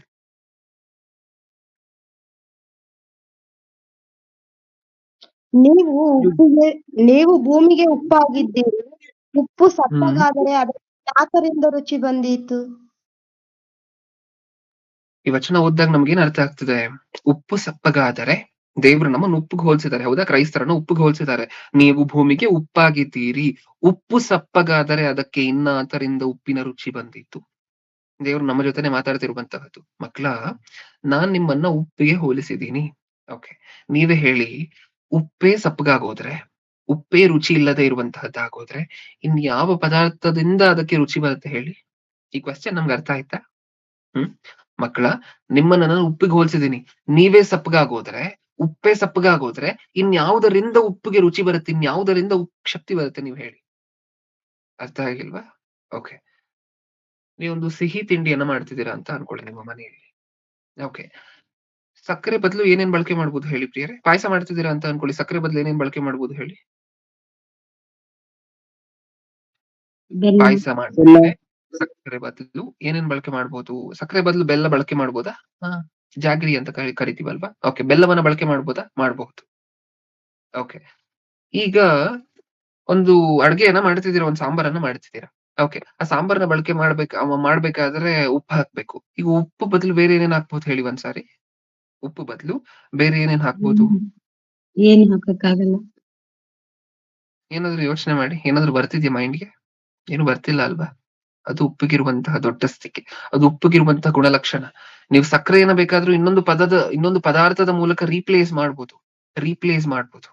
ಉಪ್ಪನ್ನ ಯಾವುದರಿಂದಲೂ ಸಹ ರೀಪ್ಲೇಸ್ ಮಾಡ್ಲಿಕ್ಕೆ ಆಗೋದಿಲ್ಲ. ಸಕ್ಕರೆಗೆ ಒಂದು ವೇಳೆ ರುಚಿ ಕಡಿಮೆ ಆದ್ರೂ ಸಹ ಇನ್ನೊಂದು ಪದಾರ್ಥವನ್ನ ಹಾಕಿ ಸಮವಾಗಿರುವಂತಹ ಸಿಹಿ ಬರೋ ಹಂಗೆ ಮಾಡ್ಬೋದು. ಹೌದಾ? ಅದಕ್ಕೆ ದೇವ್ರು ಮಾತಾಡ್ತಿರುವಂತಹದ್ದು. ಉಪ್ಪೇ ಸಪ್ಪಗಾಗೋದ್ರೆ ಇನ್ಯಾವ ಪದಾರ್ಥದಿಂದ ಅದಕ್ಕೆ ರುಚಿ ಬರುತ್ತೆ ಹೇಳಿ? ಇನ್ಯಾವ ಪದಾರ್ಥವನ್ನ ಹಾಕಿ ನಾನು ಅದಕ್ಕೆ ಸಮವಾಗಿರುವಂತ ರುಚಿ ತಗೊಂಡ್ಬರ್ಲಿ ಹೇಳಿ? ನೀವ್ ಯಾವತ್ತೂ ರುಚಿಯನ್ನ ಕಳ್ಕೊಬಾರ್ದು. ಅನ್ಫಾರ್ಚುನೇಟ್ಲಿ ನಾವು ಉಪ್ಪು ಅಂತಾನೆ ಗೊತ್ತಿರ್ಲಿಲ್ಲ ಇಷ್ಟ ದಿನ. ಹೌದಾ? ನಾವು ರುಚಿ ಕೊಡ್ತಿದ್ವಾ ಇಷ್ಟು ದಿನ ದೇವರಿಗೆ ಕರೆಕ್ಟ್ ಆಗಿ? ಉಪ್ಪಿನ ಕೆಲಸವನ್ನ ಮಾಡ್ತಿದ್ವಾ? ಉಪ್ಪಿನ ಕೆಲಸಗಳನ್ನ ನಾವು ಮಾಡ್ತೀವಿ ಅಂತಾನೆ ಅಲ್ವಾ ದೇವರು ನಮ್ಮನ್ನು ಉಪ್ಪಿಗೆ ಹೋಲಿಸಿರುವಂತಹದ್ದು. ನಾವು ಇಷ್ಟು ದಿನ ಉಪ್ಪಿನ ಬಾಧ್ಯತೆಗಳು, ಉಪ್ಪಿಗೆ ಒಂದಷ್ಟು ಬಾಧ್ಯತೆಗಳಿದೆ, ಆ ಬಾಧ್ಯತೆಗಳೆಲ್ಲ ನೆರವೇರಿಸ್ತಿದ್ವಾ? ಕೆಟ್ಟದ್ದನ್ನ ತೆಗೆದುಹಾಕುವಂತಹ ಬಾಧ್ಯತೆ, ಶುದ್ಧಪಡಿಸುವಂತಹ ಬಾಧ್ಯತೆ, ಒಂದು ಪದಾರ್ಥವನ್ನ ಕೆಡದೆ ನೋಡ್ಕೊಳ್ಳುವಂತಹ ಬಾಧ್ಯತೆ, ಹೌದಾ? ಅತ್ಯಂತ ರುಚಿ ಕೊಡುವಂತಹ ಸಂಭಾಷಣೆ ಮಾಡುವಂತಹ ಬಾಧ್ಯತೆ, ಇದೆಲ್ಲ ಉಪ್ಪಿಗಿರುವಂತಹ ಬಾಧ್ಯತೆ. ಯಾವತ್ತಾದ್ರೂ ಆ ಬಾಧ್ಯತೆಗಳನ್ನ ಫುಲ್ಫಿಲ್ ಮಾಡಿದ್ವಾ? ಇಷ್ಟು ದಿನ ಉಪ್ಪಾಗಿರ್ಲಿಲ್ಲ ನಾವು. ಉಪ್ಪಾಗಿದ್ವಿ, ಆದ್ರೆ ಉಪ್ಪಿಗಿರುವಂತಹ ರುಚಿ ಇರ್ಲಿಲ್ಲ ನಮ್ಮ ಹತ್ರ. ಇನ್ ಮುಂದೆ ಆದ್ರೂ ರುಚಿ ಕೊಡುವಂತ ಉಪ್ಪಾಗಿರೋಣ. ಅದಕ್ಕೆ ಮಾತಾಡ್ತಿರುವಂತಹದ್ದು. ಉಪ್ಪು ನೋಡ್ಲಿಕ್ ಮಾತ್ರ ಕಲರ್ ಅಲ್ಲಿ ನೀಟಾಗಿ ಉಪ್ಪು ತರನೇ ಇದ್ರೆ ಏನ್ ಪ್ರಯೋಜನ? ಕಲ್ಲುಪ್ಪು ಹೇಗಿರುತ್ತೆ ಅಂತ ನಿಮ್ಮೆಲ್ಲರಿಗೂ ಗೊತ್ತು. ಕಲ್ಲಿನ ರೀತಿಯಲ್ಲಿರೋ ಚಿಕ್ಕದಾಗಿ ಕ್ರಿಸ್ಟಲ್ಸ್ ಅಂತ ಹೇಳಿ ಕರಿತೀವಿ. ಆ ಕ್ರಿಸ್ಟಲ್ಸ್ ನ ರೂಪದಲ್ಲಿ ಇರುತ್ತಾ ಉಪ್ಪು? ಕ್ರಿಸ್ಟಲ್ಸ್ ನ ರೂಪದಲ್ಲಿರುತ್ತೆ. ಈಗ ಆ ಉಪ್ಪು ನೋಡ್ಲಿಕ್ಕೆ ಉಪ್ಪು ತರನೇ ಇದೆ, ಆದ್ರೆ ತಿಂದ್ರೆ ಉಪ್ಪು ತರನೇ ಇಲ್ಲ. ಅದು ಉಪ್ಪೇನಾ ಇಷ್ಟಕ್ಕೂ? ನೋಡ್ಲಿಕ್ಕೆ ಉಪ್ಪು ತರ ಇದೆ, ಕ್ರಿಸ್ಟಲ್ಸ್ ತರನೇ ಇದೆ, ಕಲರ್ ಎಲ್ಲ ಹಾಗೆ ಇದೆ, ಸೈಜ್ ಎಲ್ಲ ಹಾಗೆ ಸೈಜ್ ಅಲ್ಲೇ ಇದೆ. ಅದ್ರ ನೀವು ತಿಂದ್ರೆ ಉಪ್ಪಿನ ರುಚಿ ಸ್ವಲ್ಪನೂ ಇಲ್ಲ. ಅದು ಉಪ್ಪೇನಾ? ಹಂಗಾಗೋಗಿದೆ ಕ್ರೈಸ್ತರ ಪರಿಸ್ಥಿತಿ. ನೋಡ್ಲಿಕ್ಕೆಲ್ಲ ಉಪ್ಪೆ, ತಿಂದಾಗ ಉಪ್ಪಿನ ರುಚಿ ಇಲ್ಲ, ಉಪ್ಪಿನ ಕ್ಯಾರೆಕ್ಟರಿಸ್ಟಿಕ್ ಇಲ್ಲ, ಉಪ್ಪಿನ ಲಕ್ಷಣಗಳಿಲ್ಲ ಉಪ್ಪಲ್ಲಿ. ಹಂಗಾದ್ರೆ ಏನಾಗುತ್ತಂತೆ? ನೀವು ಭೂಮಿಗೆ ಉಪ್ಪಾಗಿದ್ದೀರಿ. ಉಪ್ಪು ಸಪ್ಪಗಾದರೆ ಅದಕ್ಕೆ ಇನ್ನಾತರಿಂದ ಉಪ್ಪಿನ ರುಚಿ ಬಂದಿತ್ತು. ಜನರು ಅದನ್ನು ಹೊರಗೆ ಹಾಕಿ ತುಳಿಯುವುದಕ್ಕೆ ಅದು ಯೋಗ್ಯವೇ ಹೊರತು ಮತ್ಯಾವ ಕೆಲಸಕ್ಕೂ ಬಾರದು. ಇನ್ಯಾವ ಕೆಲಸಕ್ಕೂ ಬರೋದಿಲ್ಲ. ಇನ್ನು ಯಾವ ಕೆಲಸಕ್ಕೂ ಬರೋದಿಲ್ಲ. ಏನು ಮಾಡ್ಲಿಕ್ಕಾಗೋದಿಲ್ಲ. ರುಚಿ ಇಲ್ಲದೆ ಇರುವಂತ ಉಪ್ಪನ್ನ ತಗೊಂಡು ಏನು ಮಾಡ್ಲಿಕ್ಕಾಗೋದಿಲ್ಲ. ವೇಸ್ಟ್. ಹೌದಾ? ತುಳಿಲಿಕ್ಕೆ ಹೊರತು ಇನ್ಯಾವ ಕೆಲಸಕ್ಕೂ ಬರುವುದಿಲ್ಲ. ಬೇಕಾ ನಮಗ ಪಾಡ್ಬೇಕಾ? ಉಪ್ಪು ಅಂತ ದೇವ್ರು ಹೇಳಿದಾರ? ರುಚಿ ಕೊಡೋಣ. ಉಪ್ಪಾಗಿ ಕಾಣಿಸ್ಕೊಂಡ್ರೆ ಸಾಕಾಗೋದಿಲ್ಲ. ಉಪ್ಪಾಗಿ ಸೈಜ್ ಅಲ್ಲಿ ಅದೇ ರೀತಿ ಕಾಣಿಸ್ಕೊಂಡ್ರೆ ಸಾಕಾಗೋದಿಲ್ಲ. ಕಲರ್ ಅಲ್ಲಿ ಅದೇ ರೀತಿ ಕಾಣಿಸ್ಕೊಂಡ್ರೆ ಸಾಕಾಗೋದಿಲ್ಲ. ಉಪ್ಪಾಗಿದ್ದೀವಿ ಅಂತ ಹೇಳಿದ್ರೆ ಉಪ್ಪಿನ ರುಚಿ ಇರ್ಬೇಕು ನಮ್ಗೆ. ಉಪ್ಪಿನ ಗುಣಲಕ್ಷಣಗಳಿರ್ಬೇಕು, ಉಪ್ಪಿನ ಸಾರಾಂಶ ಇರ್ಬೇಕು. ಇರುತ್ತಾ ಪ್ರಿಯರೇ? ಇನ್ ಮುಂದೆ ನಾನು ಹೇಳದ್ನಲ್ವಾ ಆಗ್ಲೇ, 15 ರೂಪಾಯಿ ಉಪ್ಪಿಗೂ ನಮ್ಮನ್ನ ನಾವು ಹೋಲಿಸ್ಕೊಳ್ಳುವಷ್ಟು ಯೋಗ್ಯರಲ್ಲ ನಾವು. 15 ರೂಪಾಯಿ ಉಪ್ಪಿಗೂ ನಮ್ಮನ್ನ ನಾವು ಹೋಲಿಕೆ ಮಾಡ್ಕೊಳ್ಳುವಷ್ಟು ಜಾಣರಲ್ಲ ನಾವು, ಸಾರಾಂಶವಂತರಲ್ವೇ ಅಲ್ಲ. ದೇವರು ದೊಡ್ಡ ಮನಸ್ಸನ್ನ ಮಾಡಿ ನಮ್ಮನ್ನು ಉಪ್ಪಿಗೆ ಹೋಲಿಸಿದ್ದಾರೆ. ದೊಡ್ಡ ಮನಸ್ಸನ್ನ ಮಾಡಿ ಉಪ್ಪಿಗೆ ಹೋಲಿಸಿದ್ದಾರೆ. ಆ ಹೋಲಿಸಿರುವಂತಹದ್ದು ದೇವರ ದೊಡ್ಡ ಮನಸ್ಸು ಮಾಡಿ ಏನೋ ನಮ್ಗೆ ಅವಕಾಶ ಕೊಟ್ಟಿದಾರಲ್ವ, ಅದನ್ನ ಬಳಕೆ ಮಾಡ್ಕೊಳ್ಳೋಣ. ಉಪ್ಪಿನ ಗುಣಲಕ್ಷಣವನ್ನ ನಮ್ಮ ಜೀವನದಲ್ಲಿ ನಾವು ತೋರ್ಸೋಣ. ಕಣ್ಮುಚ್ಚಿ ಪ್ರಾರ್ಥನೆ ಮಾಡಿ ಮುಗಿಸ್ಕೊಂಡು. ಪ್ರೀತಿಯುಳ್ಳ ಪರಲೋಕದಲ್ಲಿರುವ ನಮ್ಮ ತಂದೆಯೇ, ಹೌದು ಅಪ್ಪ, ನಾವ್ ಈ ಲೋಕದಲ್ಲಿ ತುಂಬಾ ದೊಡ್ಡವರು, ತುಂಬಾ ಶ್ರೇಷ್ಠರು, ತುಂಬಾ ಹಣವಂತರು, ತುಂಬಾ ಬುದ್ಧಿವಂತರು ಅಂತ ನಾವ್ ಅನ್ಕೊಂಡಿದ್ವಿ ತಂದೆ.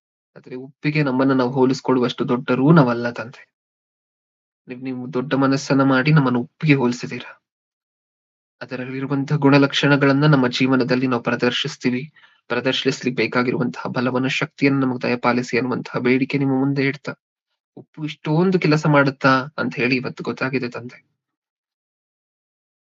ಕೆಟ್ಟು ಹೋಗದಂತೆ ಒಂದು ಪದಾರ್ಥವನ್ನ ಕಾಪಾಡುವಂತಹದ್ದಾಗಿರಬಹುದು, ಒಂದು ಪದಾರ್ಥವನ್ನ ಅಶುದ್ಧವಾಗಿರುವಂತಹ ಒಂದು ಪದಾರ್ಥವನ್ನ ಶುದ್ಧೀಕರಿಸುವಂತಹ ಪದಾರ್ಥ ಆಗಿರಬಹುದು ತಂದೆ. ಈ ಗುಣಲಕ್ಷಣಗಳೆಲ್ಲ ಮೊಟ್ಟ ಮೊದಲನೇ ಶತಮಾನದಲ್ಲಿ ನಿಮ್ಮ ಮಗನು ತೋರಿಸಿದ್ದು ತಂದೆ. ಈ ಭೂಮಿಯ ಮೇಲೆ ಕೆಟ್ಟು ಹೋದಂತವರನ್ನ ಶುದ್ಧಿ ಮಾಡುವಂತಹ ಗುಣಲಕ್ಷಣ ನಿಮ್ಮ ಮಗನು ತೋರಿಸ್ತಾರೆ ತಂದೆ ಯೇಸು ಕ್ರಿಸ್ತರು. ಅಶುದ್ಧವಾಗಿರುವಂತಹ ಹೃದಯಗಳನ್ನ ಶುದ್ಧಿ ಮಾಡುವಂತಹ ನಿಮ್ಮ ಮಗನು ಈ ಗುಣಲಕ್ಷಣವನ್ನ ತನ್ನ ಜೀವನದಲ್ಲಿ ನಮಗ್ ತೋರಿಸ್ತಾರೆ ಅಪ್ಪ. ಒಂದು ಪದಾರ್ಥ ಕೆಟ್ಟು ಹೋಗದಂತೆ ಕಾಪಾಡಿರುವಂತಹದ್ದು ಆ ಶಿಷ್ಯರ ಗುಂಪನ್ನ ಮಾಡಿ ಕೊನೆವರೆಗೂ ಅವ್ರನ್ನ ಬಲವಾಗಿ ನಿಲ್ಸಿದ್ದು ಈ ಗುಣಲಕ್ಷಣ ನಿಮ್ಮ ಮಗನಲ್ಲಿ ಕಾಣಿಸ್ತದೆ ಅಪ್ಪ. ನಿಮ್ಮ ಮಗ ಉಪ್ಪಿನ ಗುಣಲಕ್ಷಣವನ್ನ, ಉಪ್ಪು ಹೇಗಿರತ್ತೆ ನಾವ್ ಹೇಗಿರ್ಬೇಕು ಅನ್ನುವಂತಹದನ್ನ ಮೊದಲನೇ ಶತಮಾನದಲ್ಲಿ ತೋರಿಸಿ ಹೋಗಿದ್ದಾರೆ ತಂದೆ. ಅದನ್ನ ನಾವು ಸ್ಫೂರ್ತಿಯಾಗಿ ಇಟ್ಕೊಂಡು ನಾವು ಸಹ ಉಪ್ಪು ಏನು, ಆ ಉಪ್ಪು ಮಾಡುವಂತ ಕೆಲಸಗಳೇನು, ಆ ಲಕ್ಷಣಗಳೇನು ಅಂತ ತಿಳ್ಕೊಂಡಿದ್ದೀವಿ ತಂದೆ. ಅದನ್ನ ನಮ್ಮ ಜೀವನದಲ್ಲಿ ಪ್ರದರ್ಶಿಸ್ತೀವಿ ಅನ್ನುವಂತಹ ಭರವಸೆ ಕೊಡ್ತಾರೆ. ಕೇಳಿರುವಂತಹ ಪ್ರತಿಯೊಬ್ಬೊಬ್ಬರನ್ನು ಆತ್ಮಕ್ಕೆ ಸಂಬಂಧಪಟ್ಟ ಆಶೀರ್ವಾದಗಳಿಂದ ಆಶೀರ್ವದಿಸಿ ತಂದೆ. ಹಾಗೆ ಇಲ್ಲಿ ಬಂದು ದೈವ ಸಂದೇಶವನ್ನು ಹೇಳುವಂತಹ ಪ್ರತಿಯೊಬ್ಬೊಬ್ಬ ದೈವ ಸೇವಕರು, ಅವರ ಕುಟುಂಬಗಳು, ಅವರ ಆರೋಗ್ಯ ಪರಿಸ್ಥಿತಿಗಳು, ಅವರ ಅವಶ್ಯಕತೆಗಳು ಪ್ರತಿಯೊಂದನ್ನೂ ಸಹ ನಿಮ್ಮ ಚಿತ್ತಾನುಸಾರವಾಗಿ ನೀವು ನೋಡ್ಕೊಳ್ಳಿ ಅನ್ನುವಂತಹ ಬೇಡಿಕೆ ನಿಮ್ಮ ಮುಂದೆ ಇಡ್ತಾ, ಹಾಗೆ ಕಾರ್ಯಕ್ರಮಕ್ಕೆ ಕಾರಣಕರ್ತರು, ಮುಂದೆ ನಡೆಸ್ಕೊಂಡು ಹೋಗ್ತಿರುವಂತಹ ನಮ್ಮೆಲ್ಲರ ಸಭಾಪಾಲಕರಾಗಿರುವಂತಹ ರಾಮೋಣ್ಣನವರು, ಅವರ ಕುಟುಂಬದವರನ್ನ ನೆನಪಿಸ್ಕೊಳ್ಳಿ ಅನ್ನುವಂತಹ ಬೇಡಿಕೆ ನಿಮ್ಮ ಮುಂದೆ ಇಡ್ತಾ, ಕಾರ್ಯಕ್ರಮಕ್ಕೆ ನಡೆಸ್ಕೊಡ್ಲಿಕ್ಕಾಗಿರಬಹುದು, ಹಾಡನ್ನ ಹಾಡಿ ನಿಮ್ಮ ನಾಮವನ್ನು ಮಹಿಮೆ ಪಡಿಸ್ತಿರುವಂತವರು, ಪ್ರಾರ್ಥನೆಯನ್ನ ಮಾಡಿ ನಿಮ್ಮ ನಾಮವನ್ನು ಮಹಿಮೆ ಪಡಿಸ್ತಿರುವಂತಹದ್ದು ಪ್ರತಿಯೊಬ್ಬೊಬ್ಬರನ್ನೂ ಸಹ ನೆನೆಸ್ಕೊಂಡು ಅವ್ರಿಗೆ ಸಲ್ಲಿಸಬೇಕಾಗಿರುವಂತಹ ಆಶೀರ್ವಾದವನ್ನ ನೀವು ಖಂಡಿತವಾಗ್ಲೂ ಸಹ ಸಲ್ಲಿಸ್ತೀರಾ ಅನ್ನುವಂತಹದನ್ನ ನಾವು ನಂಬ್ತಿದೀವಿ ಅಪ್ಪ. ನನ್ನ ಪ್ರಾರ್ಥನೆ ಯೇಸು ಕ್ರಿಸ್ತರ ನಾಮದಲ್ಲಿ ಸಮರ್ಪಿಸಿ ಬೇಡಿಕೊಳ್ಳುತ್ತೇನೆ ಪರಲೋಕದಲ್ಲಿರುವ ನಮ್ಮ ತಂದೆ. ಆಮೆನ್. ನಮ್ಮ ತಂದೆಯಾದ ದೇವರ ಪ್ರೀತಿ, ನಮ್ಮ ರಕ್ಷಕರು ವಿಮೋಚಕರು ಆಗಿರುವಂತಹ ಯೇಸು ಕ್ರಿಸ್ತರ ಕೃಪೆಯು, ಪರಿಶುದ್ಧಾತ್ಮರ ಅನ್ಯೋನ್ಯ ಸಹವಾಸ ಇಂದು ಎಂದು ಸದಾಕಾಲವೂ ನಮ್ಮೆಲ್ಲರೊಂದಿಗೂ ಇರಲಿ.